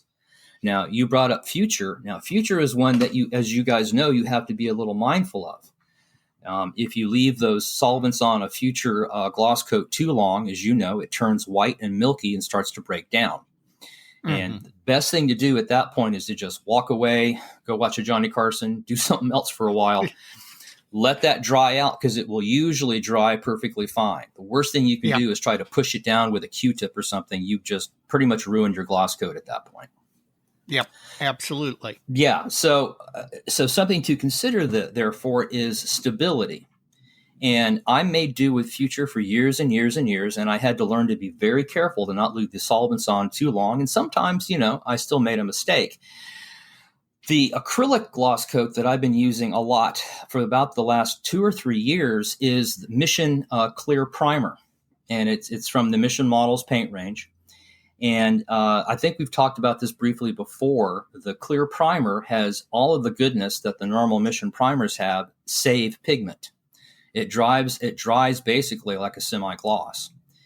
Gotcha. And I find I make that up at 30% Mission Clear Primer, in 60% Mission Thinner, with 5% Liquitex Flow Aid and 5% Liquitex Slow Dry. So when you put those together, you end up with a clear coat that almost shoots like a lacquer. It's got enough flow and slow in it that it just goes on the model and moves very, very nicely. But the thing I like best about it is it's a polyurethane. So once that is dry and cured, so drying is going to be to the point where you can actually touch it. Curing is going to take another 24 hours for the paint to cross-link. So once you let the CP30, Clear Primer 30%, cure for 24 to 36 hours, you can put set, you can put Sol, you can put Solvaset, you can put whatever you want on it, and it is not going to turn white and milky. It is a very, very tenacious finish once dry. Can't you also, because of the fact that it's polyurethane, can't you also use like oils to wash the details? Yeah, it? That's the next place I was going. That's exactly where I was going. Yeah. So sorry. No, that's all right. That's all right. You just beat me to the chase there. All right. But that's where I was going next. So in addition to being stable and able to withstand the decal solvents, you're also now set up, since you're using an acrylic clear coat, to use enamel panel liners and washes afterwards, with little to no worry about the enamel eating into the finish. And this is an old trick of changing the chemistry between your gloss coat and your washes. So if you end with a acrylic gloss coat, which is what I normally do, you can go right to Tamiya panel liner, which are my favorite panel liners, which are enamel based, and they won't go through CP30 at all. I actually use Mona Lisa odorless thinner to wipe the excess panel liner off with. Yeah. And that stuff doesn't touch CP30 whatsoever. If you use that on an enamel or a lacquer gloss coat and you leave it on there too long, it'll start eating into that finish. So you want to be mindful there. Now, let's say you ended with an acrylic. Excuse me. Let's say you ended with a lacquer gloss coat. You may want to think at that point about switching over to water-based washes or water-based panel liners, so you don't have to worry about them eating into your gloss coat finish. To summarize, just changing the chemistries between gloss coat and wash or panel liner can save you a lot of heartbreak on the end there. Now, you said that you really like the CP30 because of its chemistry. Are there times where you actually choose to go with a lacquer type gloss or lacquer type clear coat? Sure. So I shot Gunze gloss for years and Gunze leveling thinner Enough said, Mm-hmm. right? Yeah. That stuff is rock hard when it's dry. It's in Gunze leveling thinner or unicorn tears, and Right. you get great leveling, great shine. I will still use that when I want to shoot a lacquer gloss coat. The one I've been using a lot lately, and it's not surprising because all of the AK Real colors are just awesome to use, as is their gloss coat. Oh, really? I hadn't tried their gloss coat. I love their satin coat. We're getting ahead of ourselves, but I really love their satin coat. But we'll get there. Yeah, but I've shot the AK gloss on that Firebee drone. It's a build article on the site a few months back, and I really like that stuff. It reminds me of Gunze once it's dry. It's hard as nails. Yeah, so there's two lacquer base that I've used. I've also used Alclad gloss for years and years and years. So there's another option for you. Well, what about their Aqua Gloss? That's a product that comes up a lot. It is. And, I was bouncing back and forth between Aqua Gloss and Future for years. And I think, at least in my hands, those two behave similarly in that you can get a beautiful, really shiny finish with Aqua Gloss. However, even after the stuff is cured 2 or 3 days, you have to be mindful to not leave the decal solvents on too long, or it too will start turning white and milky on you. Any other glosses out there? Let's go back. I know, heaven help us, but I'm sure there's some out there in the listening community using Tester's gloss coat. Oh yeah, so let's go through Let's go through some of them here. So let's go back and let's touch on the lacquers. So we've got Alclad, we've got Gunze.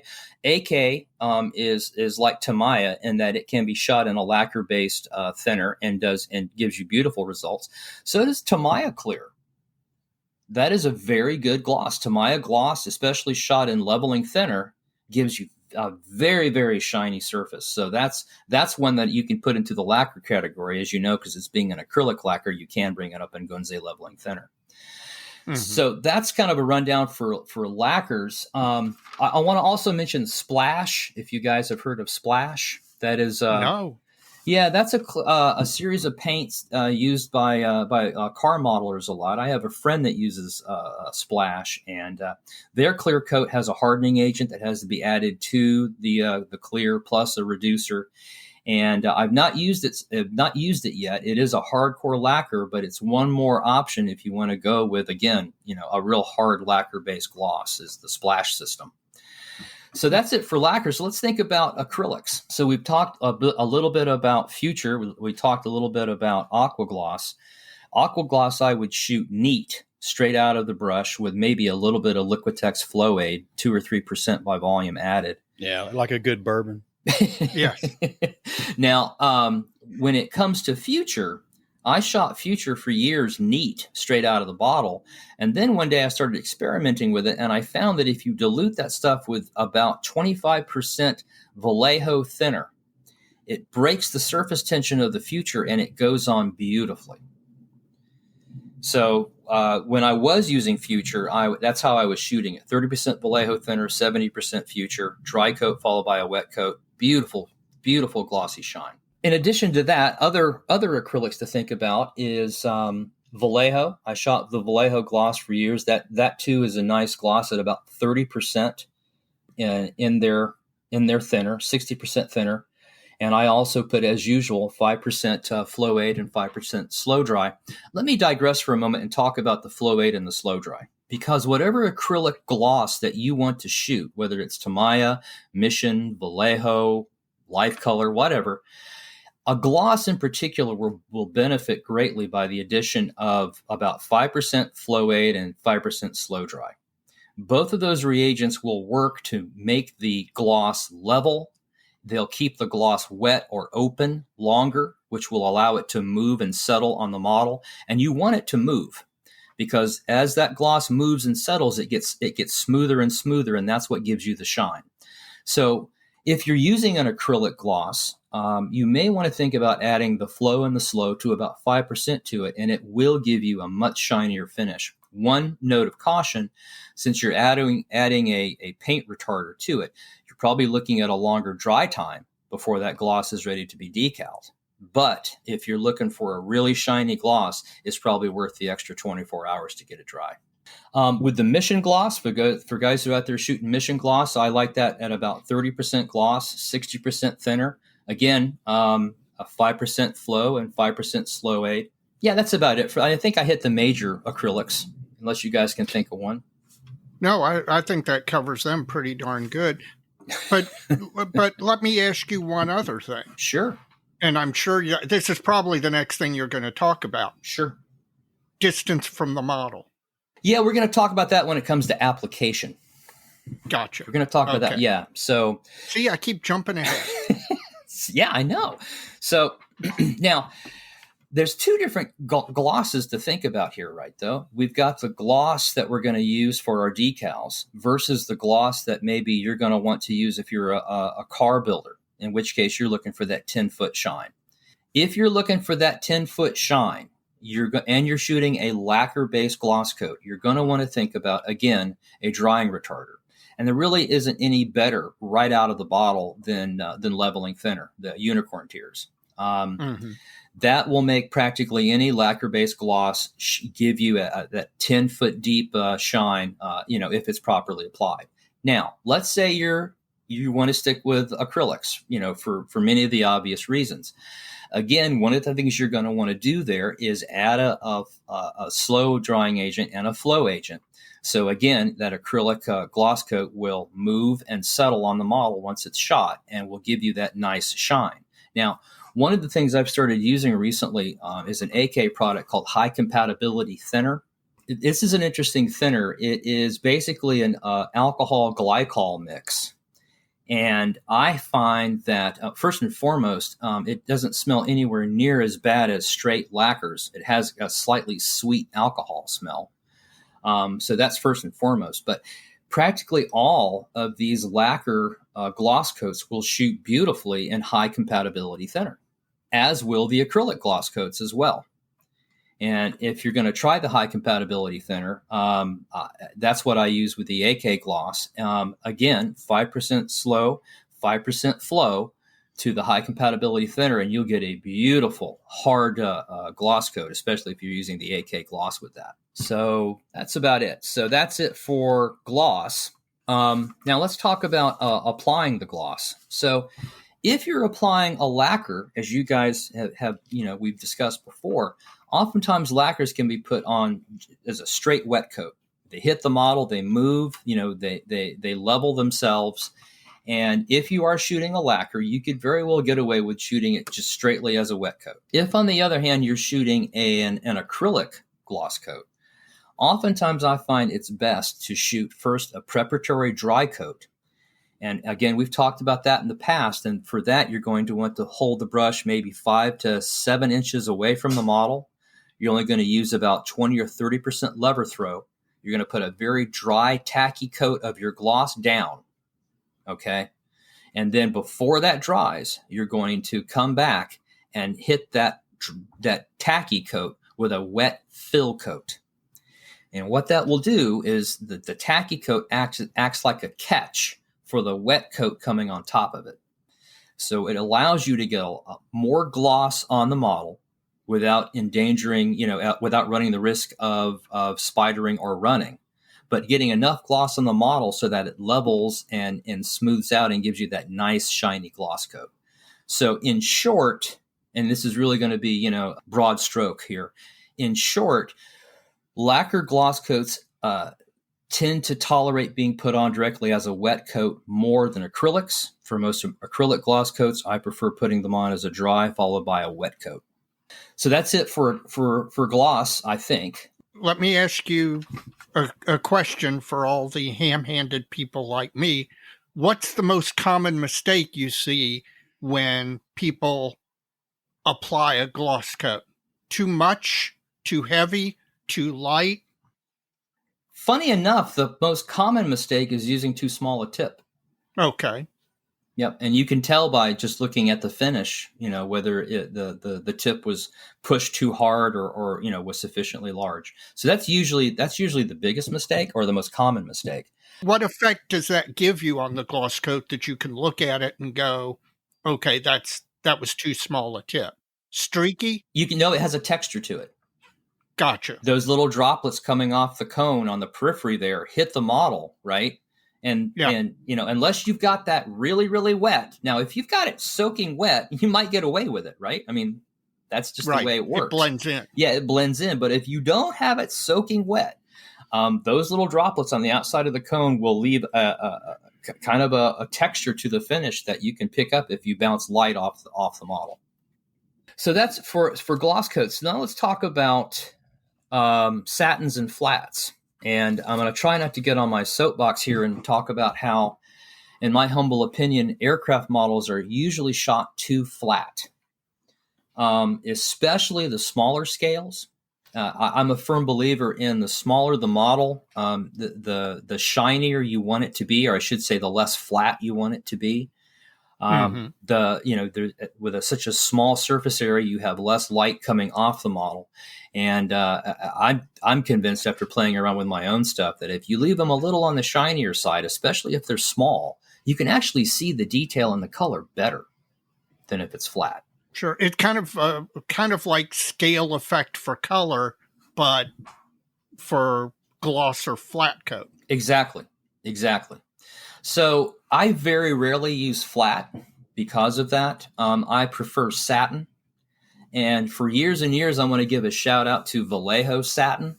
That was my choice for a final coat for, I would say, 5-8 years. That's really good stuff. And I would shoot that Vallejo satin. I shoot all my satins about 20% satin, 80% thinner. And that's not a lot of satin, I know. And the reason I drop my satin down that low is because it makes it less likely that I'll overshoot on the satin and get the frosty donut look. So you can always go back and add more, but you can't take it away once you've done it. Exactly. So I'll mix 20% satin, 80% thinner. Now here's something to think about. If you're shooting a satin or a flat, you don't want any flow aid or slow dry in there. Right. Because the last thing you want to do is to have that flat or satin level. Because it'll turn glossy. Exactly. Or it won't go sufficiently satin for you. So leave both the slow and the flow out. Just straight thinner, 20% satin. And I usually hold the model, I would say, probably a foot, 10 inches to a foot away from the airbrush. And I put very light, misty dry coats on the model. And I do so while watching the model under very bright light, so I can see how much gloss I'm cutting down with each pass. Again, so I don't go over and get it too flat, or even over beyond that and get the donut frosty look. Sure. So that's how I'll approach satins and flats, about 20% with a light dry coat. And then lastly, something to think about is the sequencing of what gloss coat or what clear coat sequence during the building of the model. So for me, if I have the model painted, I will go into what I call gloss coat 1, and for me that's usually CP30, or I might use the AK if I want to shoot something in a lacquer. Let that dry for 24 to 36 hours, so it's cured, not just dry. I'll put my decals on. And I'll use usually set and sol and the AK decal adapter. You mean alien blood? Exactly. Alien blood. Exactly right. And after I put my decals on, I'll let those decals dry overnight. Then I'll go back in with gloss coat number 2. And that is a gloss coat. And for me, I do that so that the edges of the decals get blended in a little bit there. And it just helps hide the decal film. After gloss coat number 2 has dried, and if I'm doing weathering with pastels or weathering powders, that's when I'll shoot my satin coat. And I think this is something that we discussed at least once before, the difficulty in doing weathering with pastels or powders if you have a gloss finish to work on. Right, it won't stick. Yeah. There's no friction between the brush carrying the pigments and the surface of the model. It just wipes right off. So if I'm going to be going to weathering with pastels and pigments, I will shoot my satin coat. I'll let that dry again overnight. Then I will do my weathering, And then I'll usually do a very, very light satin coat seal. I don't always do that, but sometimes I will do that just to blend everything in. And that's about the last clear coat I use on a kit. You make a point that I want to emphasize because I think modelers tend to be impatient. And getting the concept, the difference in the concept between dry and cured, that people, they're anxious to get on. The decaling is the fun part. The model's headed toward completion. I'm with Mike. It is. Well, for a lot of people, decaling is the fun part because of the fact that suddenly the model looks like the finished product is going to look. Yep. Okay. That's once you, especially for aircraft, once you get those markings on, yep. Yeah, it looks like what you were trying to build. Yep. So, but I think because people are impatient, they think if it's dry to the touch, it's okay to move on to the next step. And the surface may be dry, but the coat underneath is not cured. Right. And that's the big mistake, that especially if you're using an acrylic, which is going to take longer to dry than a lacquer.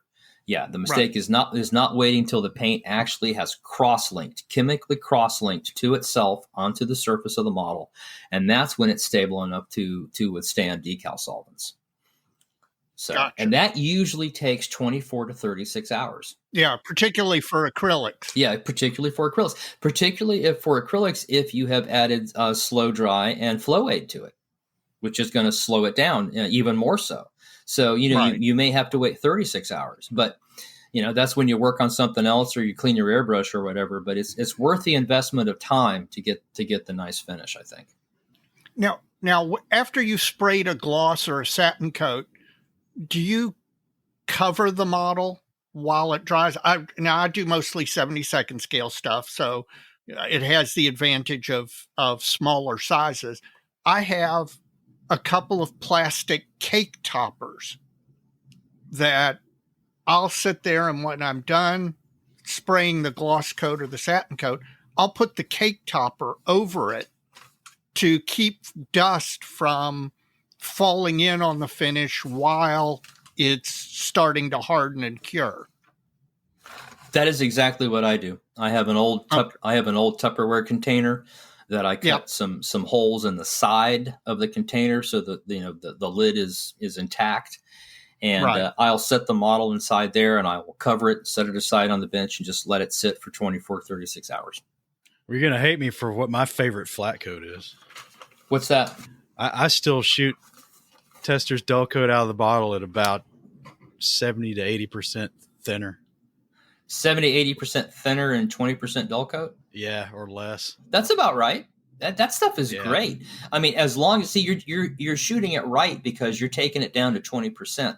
That stuff is such an efficient flat that if you go even just a little too far with that stuff, it will very quickly go donut frosty on you, as I'm sure you know. Well, high humidity will do that too. Yeah, that's true. That's very true.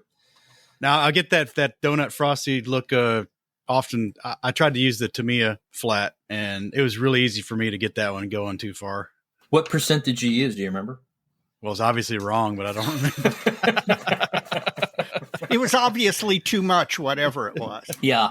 So one of the things that I suffer through decaling. It takes me forever. It is a very laborious process for me. And one of the things that I've started to do just lately is try to come up with quicker ways for getting the decals down. And I'm working on the Arma models P51B, which is absolutely gorgeous. Yes.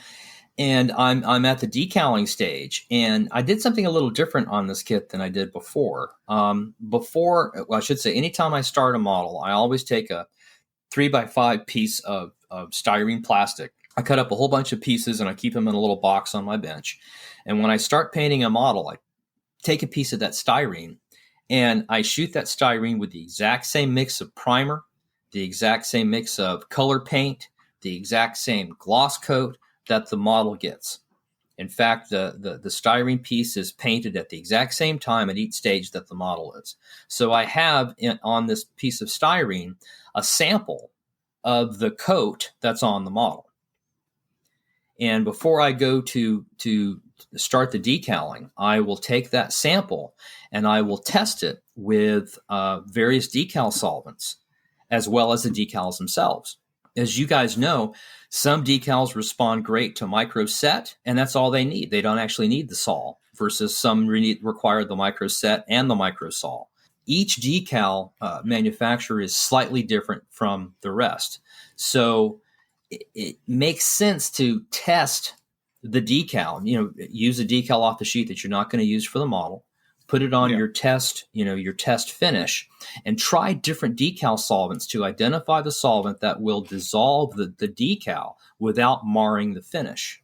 And I tried this with the Arma P51B, and what I found was, interestingly, that the decals in the Arma kit respond very well to the Tamiya decal setting solution. Yeah, and that's all I used.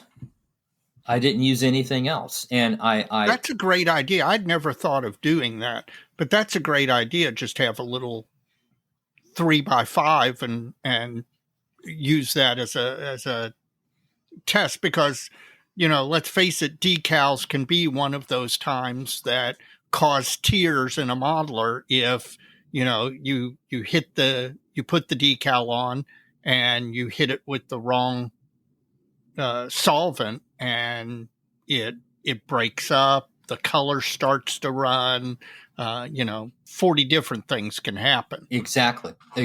So I started this maybe 10, 15 years ago. I will, the moment that the primer goes on the kit, the primer goes on my piece of styrene. Everything that's done to the kit is done to the styrene, including all of the dry times and the curing times. So it is exactly what I have on the kit. And I was able to find that actually the setting solution, the Tamiya setting solution, doesn't really affect CP30 that much at all. I was concerned that it would with time, but it didn't.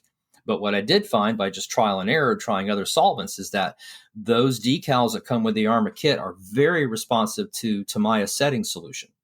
And they went on beautifully with just that on a CP30 gloss coat. So I just wanted to maybe share that with you, the idea of, having, let's call it a paint mule, for lack of a better word, that you can test your decal solvents on before you go to your model. That might save you some tears in the long run. This is kind of related to gloss coats and clear finishes, etc.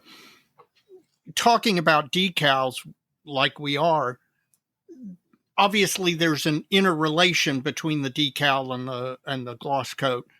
When you're modeling, in addition to doing testing, when you pull a set of decals out of a kit, is there something particular you're just looking for with the naked eye?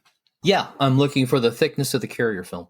That's usually what I'll do. And if you look at something like micro scale decals, or a good quality aftermarket decal, you'll notice that the carrier film is very, very thin.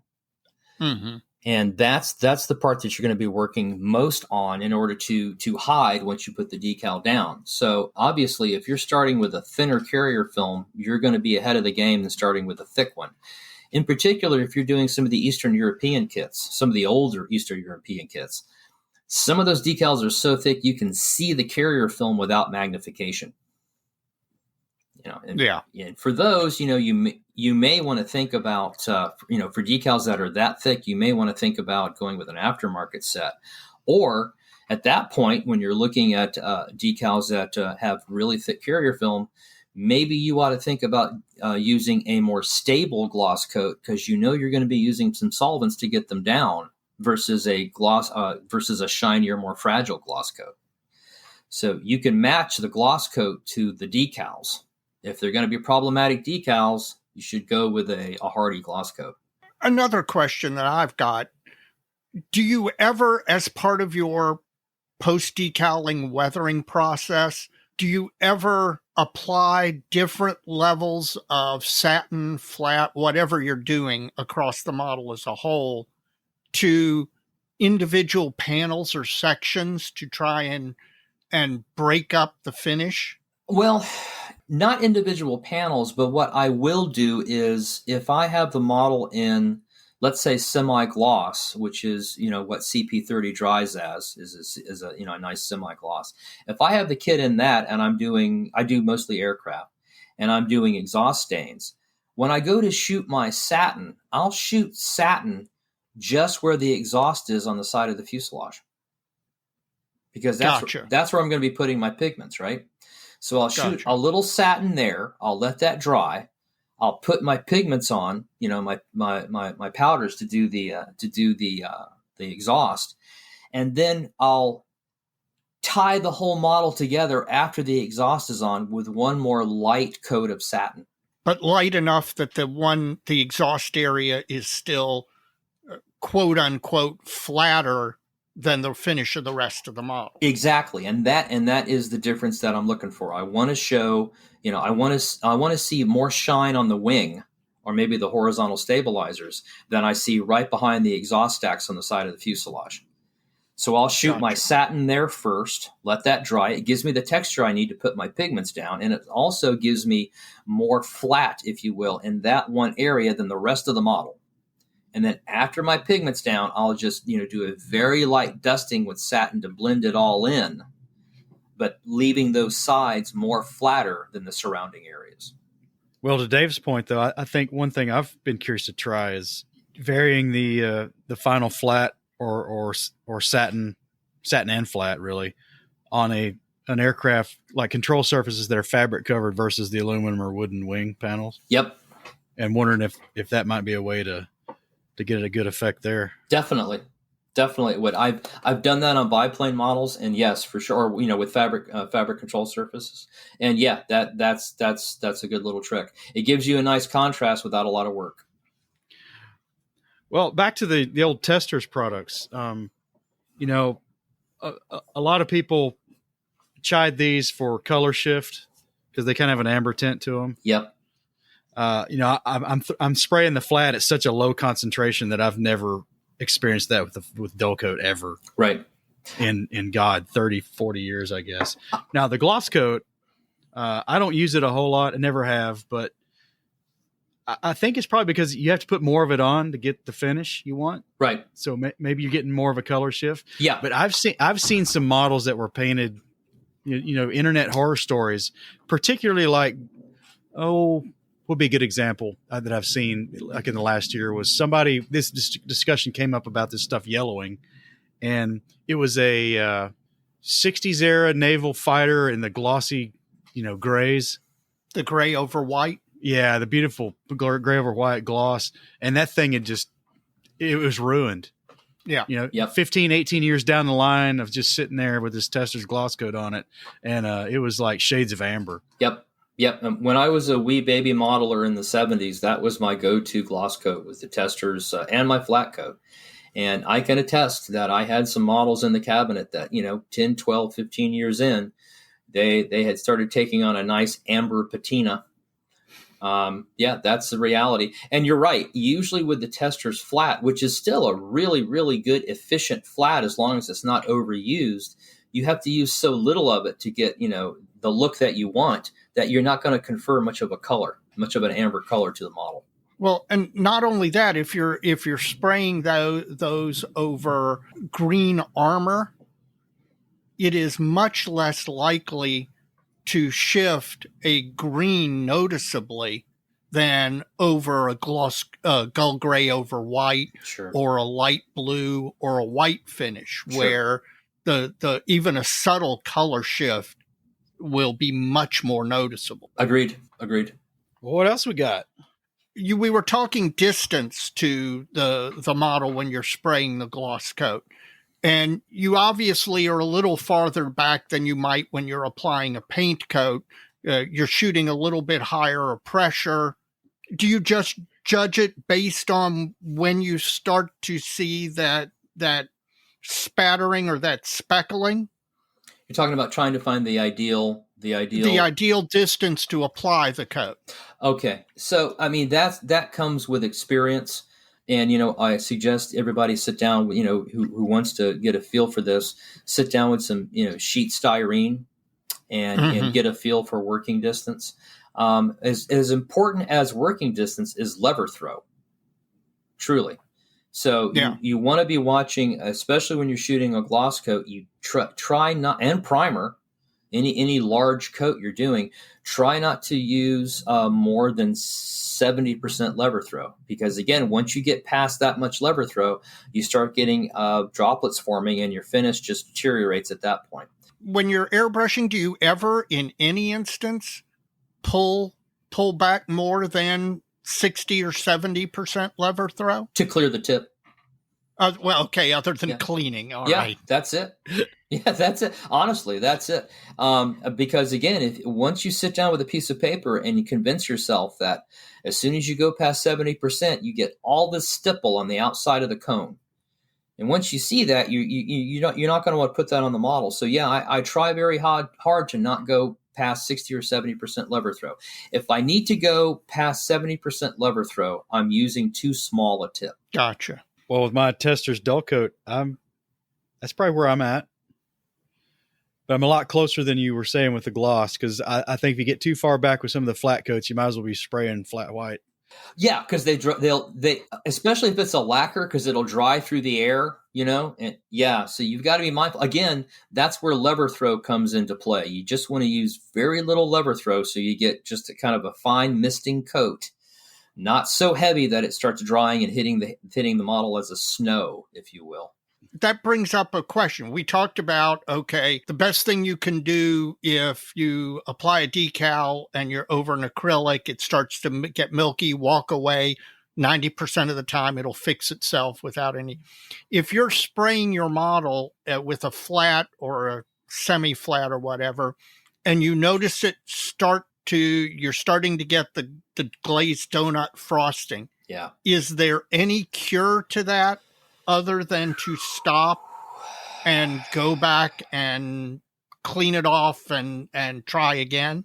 If anybody knows a better way of fixing it than that, please tell me. That was my experience, and I figured if anybody knew a better way, you would know it. Nope. Well, if you're using something other than a true acrylic, I've recovered with a straight wet shot of lacquer thinner. Oh, there you go. That's a good thought. Yeah, I had a frost bomb on a Panzer Gray finish one time. That is back when I was young. I sprayed out on the deck of my apartment in the freaking middle of summer and sprayed it. Went back in the apartment, came back out, and it looked like it was whitewashed. I'm like, oh, snow crap. covered. Wow. So you shot a wet coat of lacquer on top of that? Yeah, and I got it to correct itself. Yeah, I mean, you probably solubilized the flat and leveled it, so it made it a little more shiny. And that's an awesome save. Usually, when that has happened to me, I usually grab the micro mesh and sit down and start buffing it out so I can reshoot it. I usually grab the tissues and start crying. I've strived to avoid that now. Now I'm indoors in a spray booth, so it's not nearly the problem it used to be for me.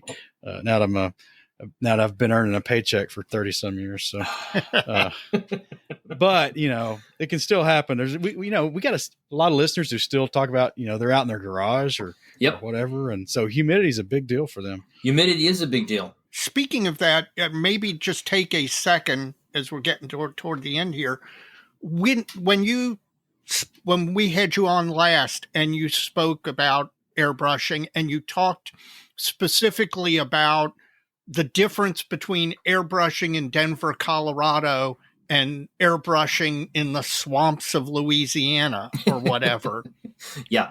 It was amazing the number of listeners who responded into us that they hadn't ever thought about the effects that has. Yeah. And I assume the same applies to gloss and flat finishes because, again, they're just paint coats in essence. Exactly right. So I assume the same thing applies regarding temperature and humidity and air altitude, air pressure. Well, I think it's worse because not only do you have the sprayability of the product, it has all these adverse effects when it dries. Right. Yeah. So if I'm shooting a gloss coat and I'm sitting in sea level Seattle, essentially, then I'll use maybe 5% Liquitex Flow Aid and 5% Liquitex Slow Dry. And I'll shoot my gloss somewhere around 20 or 30%. If you're sitting in, let's say, Denver, Colorado in the dead of winter, and you've had the heater up to 11 for the last 2 months, you're probably living in a very arid situation.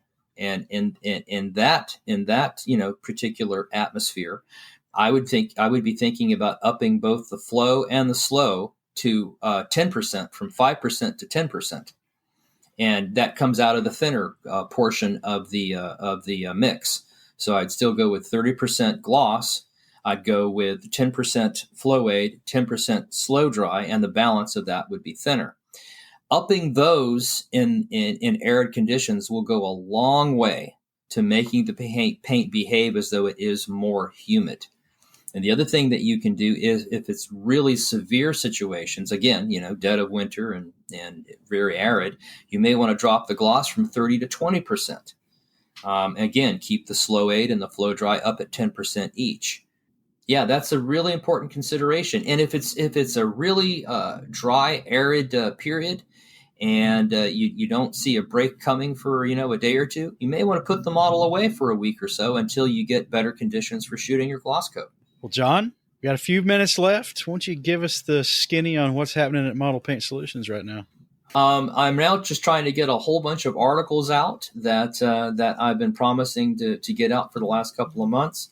I'm going to be coming out with an article on the GTK Boxer in 1/72nd scale, the Dragon kit that I finished in AK real colors, and I shot the real colors with 3 different thinners. And the scheme that I did required all fine line airbrushing, and that'll be published this week. And it will give 3 different ways, or multiple ways, I should say, of diluting AK real colors for fine line airbrushing. Fine line being 1 millimeter wide. I have to ask, at least for a preview, what were the 3 thinners you used? The 3 thinners I used were the high compatibility thinner by AK. That is now my favorite thinner, bar none.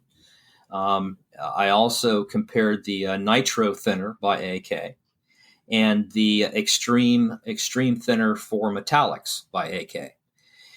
And I'll ruin it a little bit. Although the AK extreme thinner is great for cleaning the brush, it's also great for diluting the metallics, the AK extreme metallics, which I use regularly. It's not that great for fine lining. It is such a strong a lacquer that it dries the paint out, as most lacquers will. And so you're going to end up having to add leveling agents to that thinner in order to use it for fine line. So it's not really ideal for fine line. The nitro thinner is okay. It needs a bit of retarder in it to deal with tip dry. The surprise was the high compatibility thinner. And if you look at the makeup of that stuff, it has some interesting ingredients in it that a lot of other thinners don't have. But it's one of the few thinners I found improved just a little bit by the addition of flow aid, and didn't improve at all with the addition of slow dry. It didn't really need it. It is an excellent thinner for using with the AK real colors for fine line airbrushing. I was getting 1 millimeter, half millimeter wide lines, using roughly 20% paint and very little tip dry, and it was just an enjoyable experience to paint this kit and do nothing but fine line work on it. So anyway, that article hopefully will be up this week for guys who want to look at how you can dilute your AK real colors for fine line airbrushing. Well, I can't wait to read that. Yeah, thanks. By the way, that makes a point. Go to John's site regularly. He has at modelpaintsolutions.com. He has regular editions and regular articles. There's a lot of good resources on the site, and you'll always find something new and interesting. I appreciate that. What I'd like to suggest, and I hope I'm not getting ahead of us here, but I'd like to suggest that in lieu of some emails that I've gotten in the last week or two, a lot of guys are sending me emails because they're having issues with seams. There's more to seams, it seems. I'd like to suggest, if you guys are game, that the next time we do a cast, we take on gluing seam. I absolutely would love that, because we've had a couple of discussions regarding seams and ghost seams and all that. And I think that is an underappreciated area. So I would love that. Oh, sounds good. I think so too, especially for the guys and anybody out there that's going to be doing a model where you're looking at finishing it in a natural metal metallic. Right? Oh God, yes. So as soon as you start talking about that, you're going to be all metallic paints do one thing: they magnify seams, right? Yes, they are the most unforgiving finish there is. Completely and totally true. So I've had a couple of emails about that, and it's something that I applied myself to starting many years ago, how to deal with these seams in a reliable way. So anyway, if you guys want to chat about that, we can put that on the docket. We'll do it, because it is timely. We had a listener mail in the episode this is going into about seams. So awesome. Yeah, sounds good. It's all good. Sounds all right, good. John. Well, listen, thanks again for coming on board with us and having a segment with us. We sure appreciate it, and appreciate your sponsorship. And it's all good, man. Hope to see you soon. Can't wait to see you in Omaha. I'll see you guys. Now, are we going to be meeting in your hotel room again? Are we doing that? We will be meeting in our hotel room nightly. Are you coming now? Well, I'm going to be there one night. Well, make sure it's not the night of the Sac Museum Night at the Museum tour, because we won't be in the hotel room. Yeah, I don't blame you. No, actually, I've got other obligations that week, and I'm having to break free of that. I'm going to fly into Omaha, and I'm going to be giving one talk. I'm going to be giving two talks: a talk the day I get there, and a talk the next day. But I will be there for one night, and I did have you guys penciled in. So.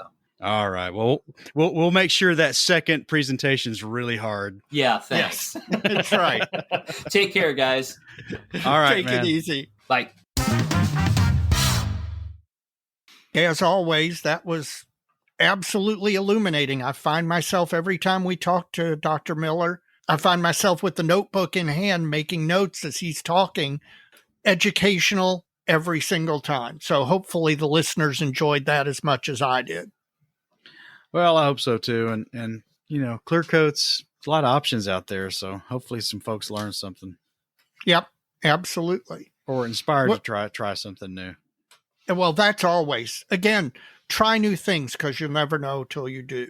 We're getting to the end of the episode here, Mike. What did you think of your bourbon? It's not bad.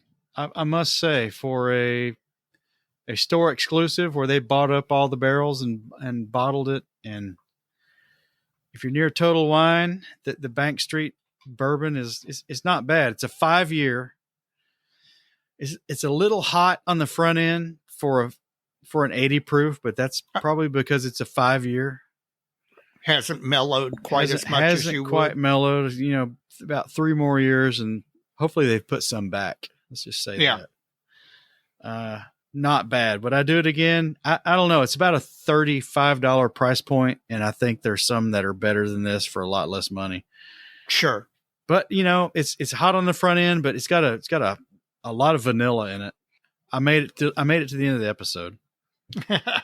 You didn't tap out like I did. No peanut butter here. All right. And your beer, Dave? Well, you know what? It got less skunky as we went along. So that either was the fact that it just overwhelmed my taste buds to the point where I didn't notice it anymore. Or you got more drunky. Well, yeah, that's always a possibility. It's only 4.8% alcohol by volume, so it's actually pretty light. Would I go out of my way to drink it? No. Was it drinkable? Kinda. Now, being manufactured in China, God knows what's in this stuff. But melamine in it. Yeah, God knows it could have all sorts of things, trace chemicals or whatever. But I didn't go blind, so that's a good sign. It wasn't bad. Now I can say that I've had a local Chinese manufactured beer. I can cross that off my list. You've never had Qingdao? Tsingtao, yes, I've had Tsingtao. So you've had a Chinese beer. But that's Taiwan, Republic of China, is it not? No, it's not. Isn't it? It's mainland. Is it mainland? Okay. Well, then okay, I've had a second. But no, it wasn't something that I'd go out of my way to drink again. But then again, it wasn't peanut butter whiskey, and maybe I'm grading on a curve ever since the peanut butter whiskey. You know what? I suspect at Omaha, I'm going to hear a lot about peanut butter whiskey. I think so. So I encourage you to get back in the lane, Dave, and get something a little more fundamental. As you know, because you texted me today, Three Floyds has released a new brew and a new packaging, and I can't wait. I'm going to try. It wasn't a Total Wine when I went today and looked, but I'm going to pick that up as soon as I can. Well, hopefully we'll be talking to those cats real soon. Yeah, we have to talk to those people. You got any shout outs? I do, Dave. Up front, I'd like to shout out the supporters of Plastic Model Mojo. This episode of Plastic Model Mojo is brought to you by Tim Cavalier, William Dickinson, and Joe Travis. If you'd like to help us along the way at Plastic Model Mojo, there are two ways to do so. You can do so at PayPal. There is a heart icon in the upper right-hand corner of our homepage at www.plasticmodelmojo.com, and this goes directly to a PayPal link. You can make a one-time contribution there or manage your own recurring contribution there if you'd like, as much or as often as you like.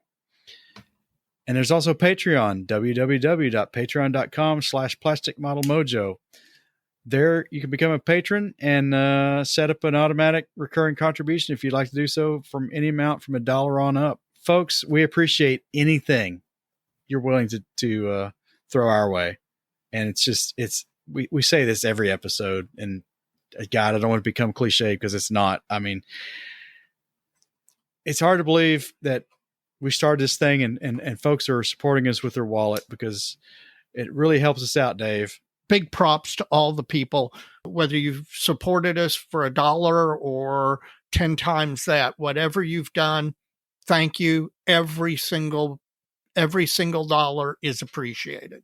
You got a shout out? I've actually got two. Well, I've got another one, so do one first. My shout out is somebody I mentioned earlier in the episode, Roy Sutherland at Barracuda Cows. You know, these cottage industry what we refer to as cottage industry businesses, they value add a lot to the hobby, and they do stuff that obviously mainstream manufacturers don't do. They give us options and things to improve our models. And you know, it's not always the easiest thing to do that. I highly recommend Barracuda Cows. If you go to their website, just put Barracuda Cows in Google and it'll take you right to it. Roy's a great guy. Roy cut his teeth. He was a model maker on the Star Wars franchise, and he does fantastic stuff, and he has certainly added to the hobby over the years. So that's one of my shout outs is to Roy. Well, my other shout out is the IPMS Hamilton gang and the folks at Lightspeed Global for the support for Moosaroo III. They provided the kits, provided all the orchestrating of the contest and the challenge and the judging. It was a fun go. But Dave, you got to fill the shoes next year, man. Yeah, now you set the bar damn high. I mean, I've got to say, there's a part of me that's while I'm thrilled for you, and you certainly deserve it, that's part of me that's really kind of pissed off because now I've got to uphold the honor of Plastic Model Mojo, and you set the bar super high. Well, no, you don't have to be better than mine. You have to be better than the other entries when you do it. Oh, great. Oh, well. And that could be higher or lower. I don't know. Yeah, I don't know. But there's going to be more competition, so that alone is going to be. That's right. And then they're not any slouches either. No, absolutely not. None of these guys are. Well, my final shout out is to the Plastic Model Mojo community. I mentioned Albert Moore and his interaction with me on Facebook regarding my use of the Null Noil for the first time, and then his recommendation of the Agrax Earthshade. I'd never have, if it were not for this community, and if it were not for interactions like that, that's modeling knowledge that I may never have had. I wouldn't have thought necessarily to go in, look at the Citadel rack and go, oh, well, let's try this and let's try that and let's try the other thing. You recommended the Null Noil. Great recommendation. He recommended the Agrax Earthshade. I'm going to try that. The community out there does a really great job through their interaction with us in growing the knowledge base for modeling. And if it helps just one person, I mean, I hope it helps me. But since all these interactions are mostly visible to the whole community, it's fantastic that we get to learn from each other like this. And I want you all of you out there to know we really appreciate it. Mike and I really, really appreciate the level of interaction that we get from you all out there listening. All right, Dave, we're getting into this thing. Yep. You know what that means. As we always say, Dave, so many kits. So little time. See you soon, Mike. All right, man. Well, we got a show to go to.